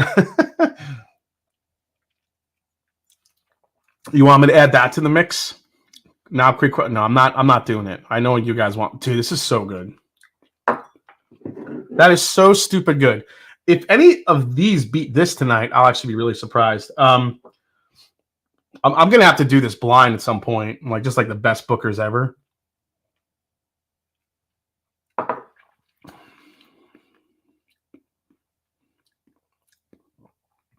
This is rich, dense. It is so brown sugar heavy. Little hint of a dark fruit note. There's almost a jamminess to it on the very back end of it. A little bit of a smoke char in the back end of it as well.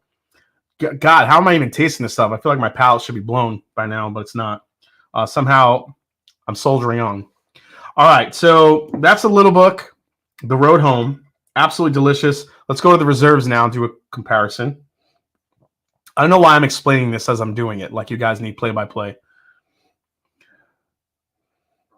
Jason, can you review the Cedarbrook after? I already reviewed this in the beginning of the show. Mero, I did do a Booker's Blind, but I did like my favorite Booker's like regular batches. I did not have any of these special ones mixed in. So this is more of a premium Beam Booker Little Book combination, I guess.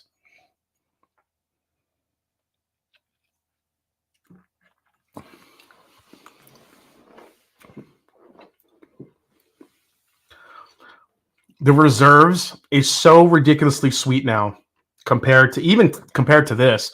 This gives you the oak, the dark fruit, and all those different flavors I love. But this reserves is coming off of that. The reserves is almost cloyingly sweet.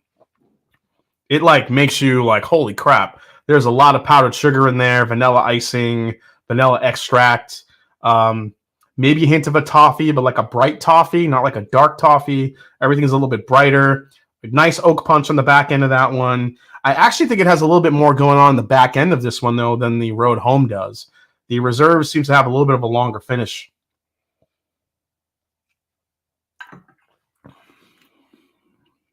But, man, that is sweet.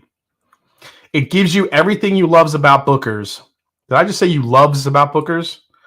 All right. This is too much Bookers tonight. Everything you loves about Bookers.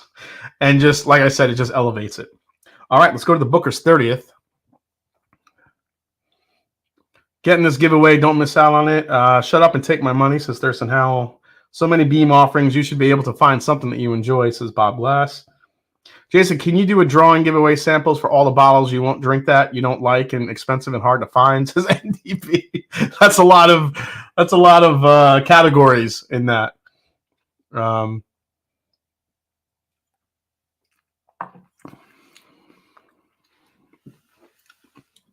Oh, shit. I forgot how good Booker's 30th is.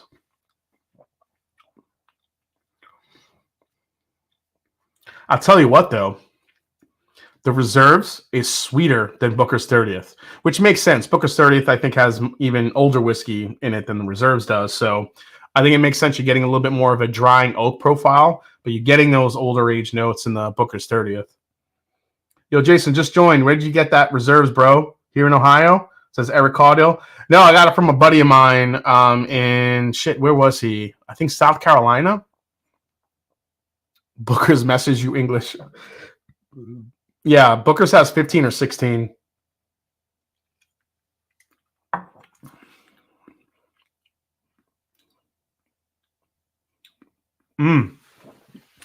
Yeah, Booker's 30th is extremely rich on the palate. I think it's the most layered so far of the first three, even over the Road Home. The Road Home, I think, is Brunt Force. The thing that the Road Home has that so far the other two don't is that really rich dark fruit flavor, which I love. Tater Dom comes in with the happy birthday, Big Vic.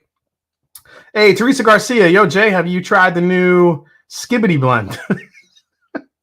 Yes, I have tried it, and it's zesty. It's very zesty.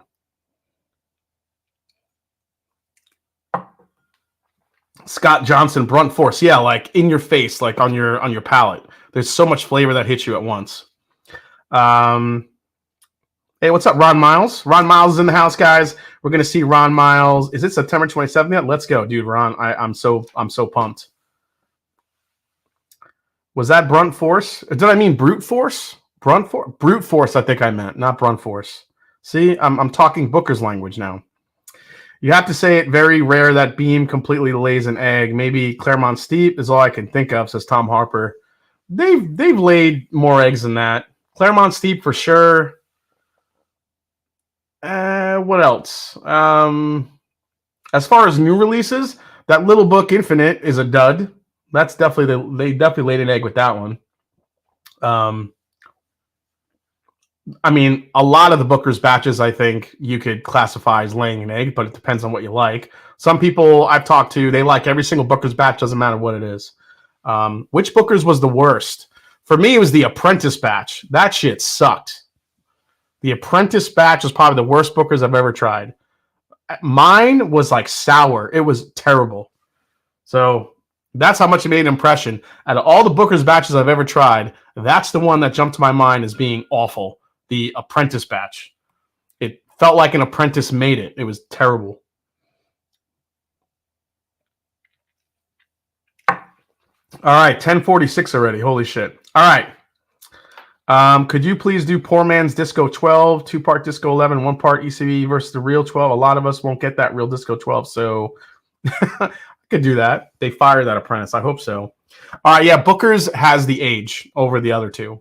You just get a real deep, dark oak profile, some spice, deep baking spices, and on top of that, you know, you get the heavy vanilla, but it definitely shows its age compared to the other two.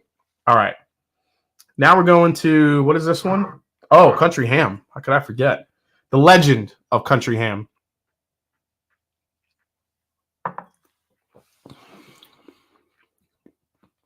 Oh, my.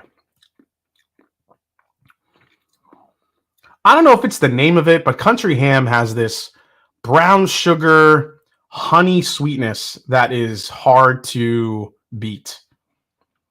It's so good.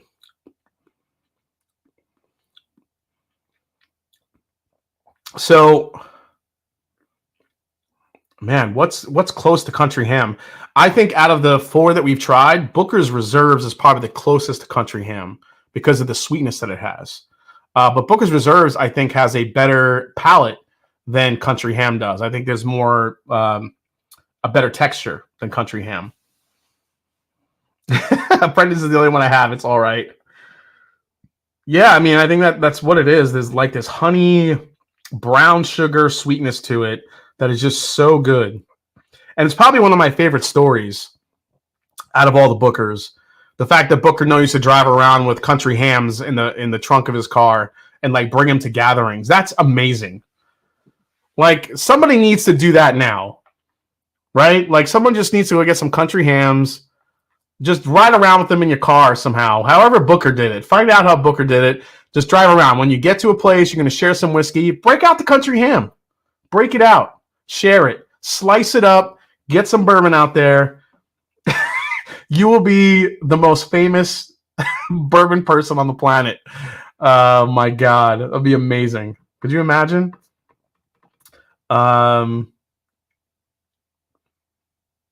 Looks like you'll be doing the top 5 breakfast foods in just time for breakfast. Oh, shit. Yeah, I got to do that real quick. Let me think of my... all right, let's go to the new one here, which is the Master Distiller's Blend.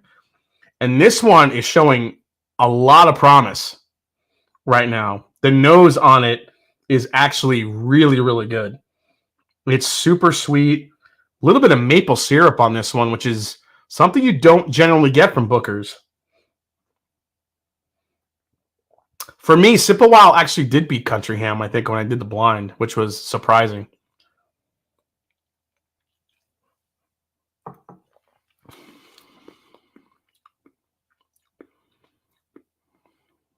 Okay. I think Master Distiller's Blend came down back to earth a little bit. I really liked it in the first sip. Give me another quick sip here.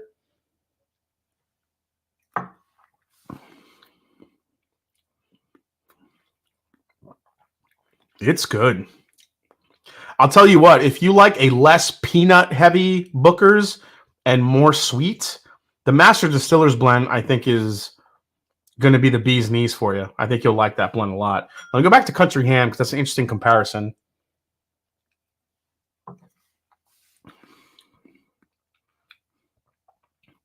I'll tell you what, it's close. Closer than I thought it would be. The Master Distiller's Blend has, I think, enough sweetness to compete with Country Ham. But the one thing I don't think it has is, rather than the elevated brown sugar, it's got a little bit more of a maple syrup. And I do feel like, even at almost 8 years old, there's quite a little hint of a youthful aspect to it.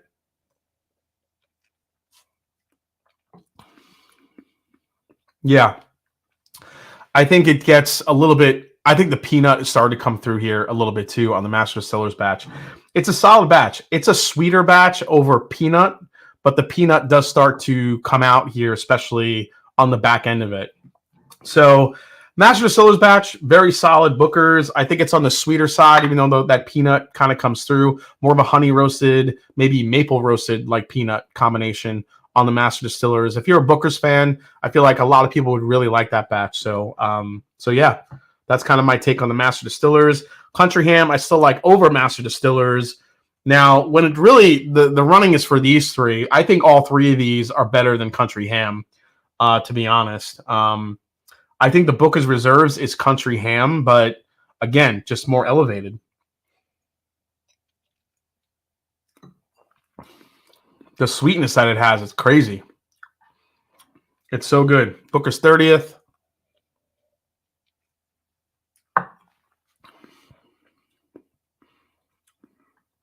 Booker's 30th has so much oak compared to the reserves. I feel like I wish it did have more sweetness, but it just doesn't. So if I had to rank these, the Master Stills would be last, even though it's a solid batch for 2023. I'll put Country Ham next. Just a legendary batch. It's going to be hard to beat this one if you're not an LE like these three are. But out of these three, man,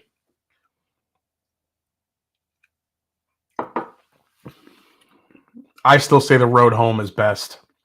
The Road Home is just, it's too good. It's too good.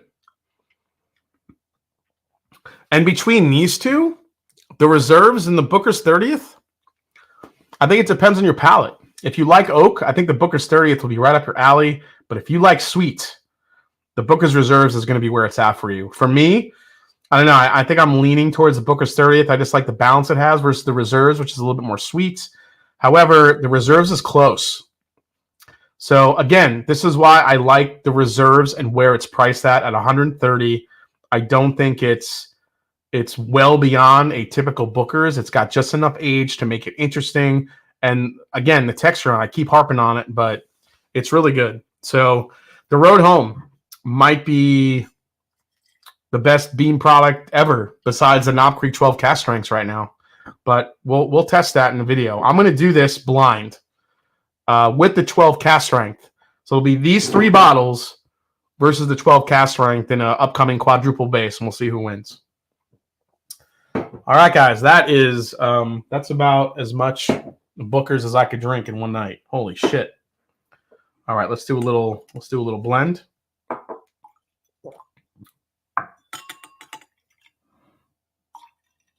What do we call this blend? There's Little Book. We have Booker's. We're gonna call this the novel. This is the novel blend of everything. All right. I want to mix the road home with some of that road. Steve Jobs, I gotta read that. The mash in retrospect. Let's go, says Jake Parsons. All right, guys, here we go. Yeah, it's that time. Let's drop it.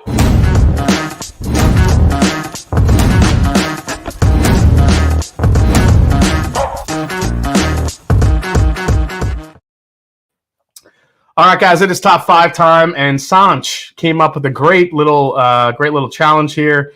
We are going to do my top 5 breakfast foods that are not cereals. So let's get into it. Cheers to the best whiskey channel, sipping on 11-year-old Old Louisville Big, straight up cola notes. Jose Cardenas, yes, you do get some of those cola notes on it, and thank you so much, man. I love it.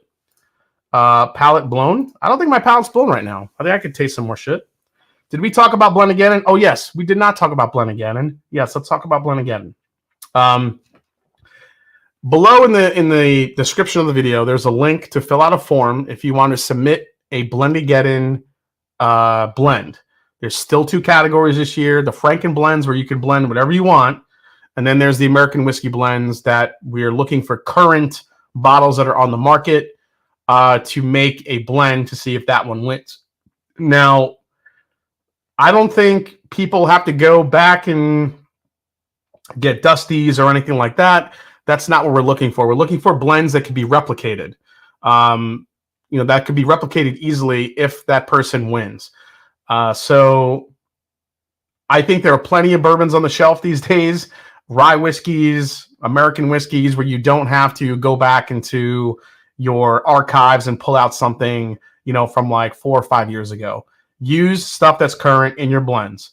The only weird thing I'll allow, if you guys want to take the risk and finish your blend in some weird barrel, then go for it.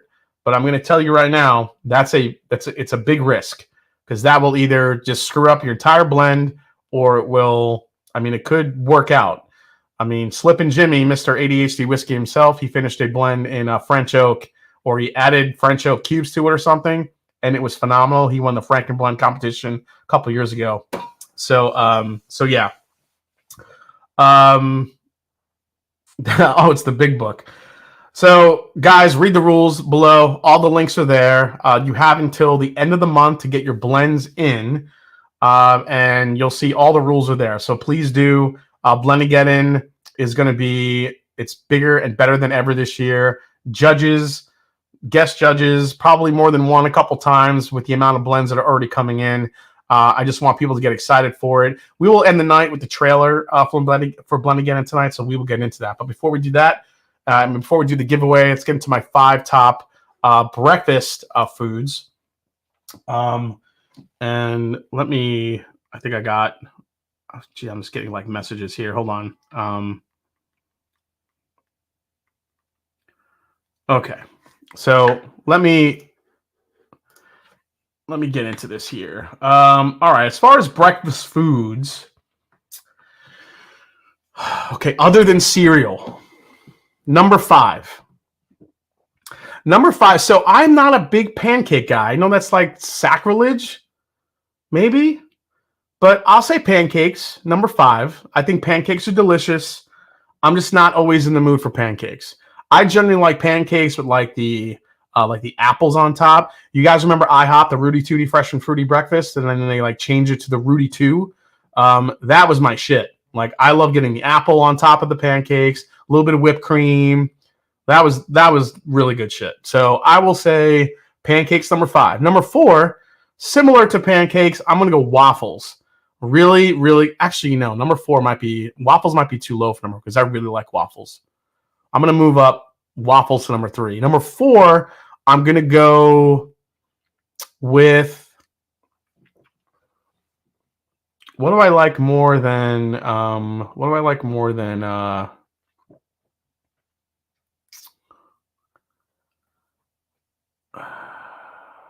Let's see. Yeah, probably number 4. I'm just gonna go with like an omelet. Like, I just love a good omelet. Like, whether it be, let me pick a specific omelet because there's a lot of different ones. I like a good like Texas omelet with peppers, onions, egg whites, a little bit of yolk in there too. Yeah, I like a good omelet. So I'll say omelet number 4. Number 3, I'm going to give it to Belgian waffles because Belgian waffles are amazing. Belgian waffles with syrup, with like natural maple syrup, and it's those waffles that have like the white pearls of sugar in them that you crunch into. Those are the best. Those are the waffles I love. That's number 3. Number 2, man, it is hard not to love biscuits and gravy. Biscuits and gravy, number 2. A really good sausage gravy over biscuits. Absolutely love it. Biscuits and gravy goes number 2. God, I love biscuits and gravy so much. With bacon. By the way, bacon basically bacon is the overarching number 1. It's like the universal number 1 because bacon goes with everything. So bacon is with 1, 2, 3, 4, 5. I'm just giving you like the main dish, but you have to have bacon with everything. Number 1 for me, honestly, is whatchamacallit? Shit, why can't I think of the name of the damn dish? No, I'm not really a big crepes guy. I love crepes. Number 1 is a BEC, man. BEC. What's BEC? Oh, bacon, egg. What's Oh, bagel and lox, are you saying? Should I expect a response after filling the blending info? Yeah, guys, when you fill out the blend again form, I'm going to send out a communication tomorrow. Everybody that entered of where to send your blend, so I will do it. I'm not a big French toast guy, Mark Emenecker. I'm not. Not country fried steak. What the hell's the name of the dish? Oh God, I love hash browns too. Hash browns on everything. Hash browns on everything. Yes, bacon number 1 through 5 done. Eggs Benedict. Thank you, Terrence. Jesus Christmas, I couldn't get it. Eggs Benedict with the ham and the hollandaise sauce with some toast on the side with strawberry jam, some bacon. Oh my God, that's my favorite. That's my favorite. Eggs Benedict, man. I don't have it often because it's very rich, but dude, I love Eggs Benedict. But yeah, steak and eggs. Again, like 1 through 5, I said with the bacon, hash browns with all of it. Hash browns on the side with all of those dishes. Hash browns and bacon with all of it. And those are my top 5 breakfast foods. There you go. All right, guys, we're done. We nailed it. All right. Thank you so much, Sanj, for the recommendation. Now it's time to give away a bottle of, holy shit, Murray Hill Club, special edition number 4. Marty Party. I'm sorry, not Marty. Is it Marty doing it? It's not Marty. It is Big Vic. Big Vic. What do we have in the chat tonight? How many do we have in the mix? Give me some numbers. Give me some numbers. Here we go. Oh, cinnamon rolls. Cinnamon rolls are, I don't know. I don't feel like cinnamon rolls are breakfast, though. Cinnamon rolls are just like that is an any night of the week delicious dessert. You know what I like leftover? Oh, man, we should do top 5 leftovers at some point. But leftovers, you have like leftover cold pizza. My favorite leftover dish is actually cold fried rice from a good Chinese place, right? Like really good fried rice, roast pork fried rice or shrimp fried rice, but cold right out of the fridge. You pour a little soy sauce on it and eat that. I love cold fried rice the day after. Oh, it's so good. It's so good. All right, awesome. Eggs Benny on the weekend for me then. Cold pizza, meatloaf. Oh, meatloaf. 100 to 100, 127 entries. Okay, since Sanch came up with the top 5 question. Sanch, I'm going to let you pick the number. Sanch, pick a number between 1 and 127 to see who wins the Murray Hill Club Special Edition tonight. Let's go. Yeah, I'm not a big sweet tooth guy with the breakfast. I don't need all the sugar. I just like really good. I like the meats. The most I go with is maple syrup over those waffles.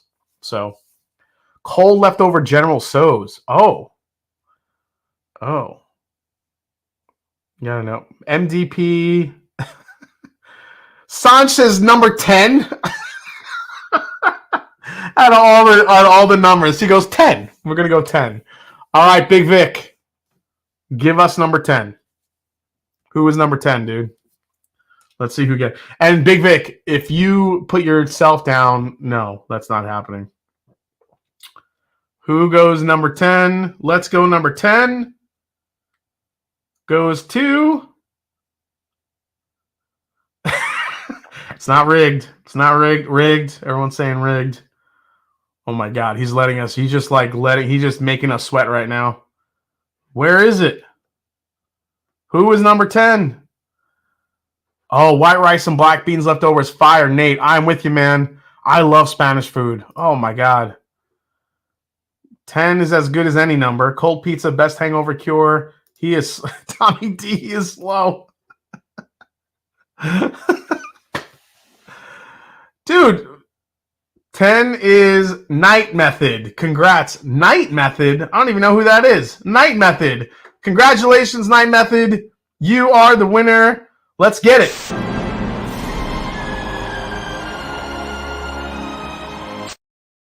Rudy.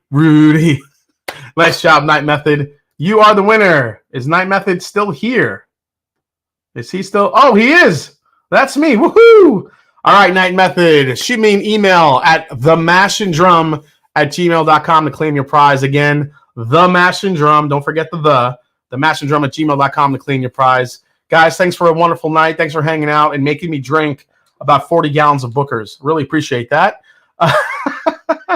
Guys, next week, get your Mount Rushmore together. Let me know your Mount Rushmore of bourbon throughout bourbon history, whether it be master distillers, whether it be, but let's stick with master distillers. If you had to make a Mount Rushmore of 5 master distillers, who would it be? Think of your 5. We're going to dive into that next week. Go through some history. Go through the people that I think deserve to be on it. And thank you so much for chiming in tonight. Again, if you haven't watched my Remus video, my Remus review of Remus 8, I dropped that today. Tomorrow, you will see the full review of Booker's Reserves. We'll go through that in detail about exactly everything that's in that bottle, what I like about it, what I don't like about it. And then I got a clickbaiter coming soon, my top 10 available bourbons right now. So look forward to that. Guys, thanks again for chiming in tonight. And as I always say, it's not about the whiskey, it's the people you share it with. Love you guys. Patrons, I'll see you soon right after this. And head on over to Women of Whiskeys. I think Women of Whiskeys is live tonight. Go say hi over there. Cheers, guys, and I'll see you next week on The Mash and Drum. Cheers, folks.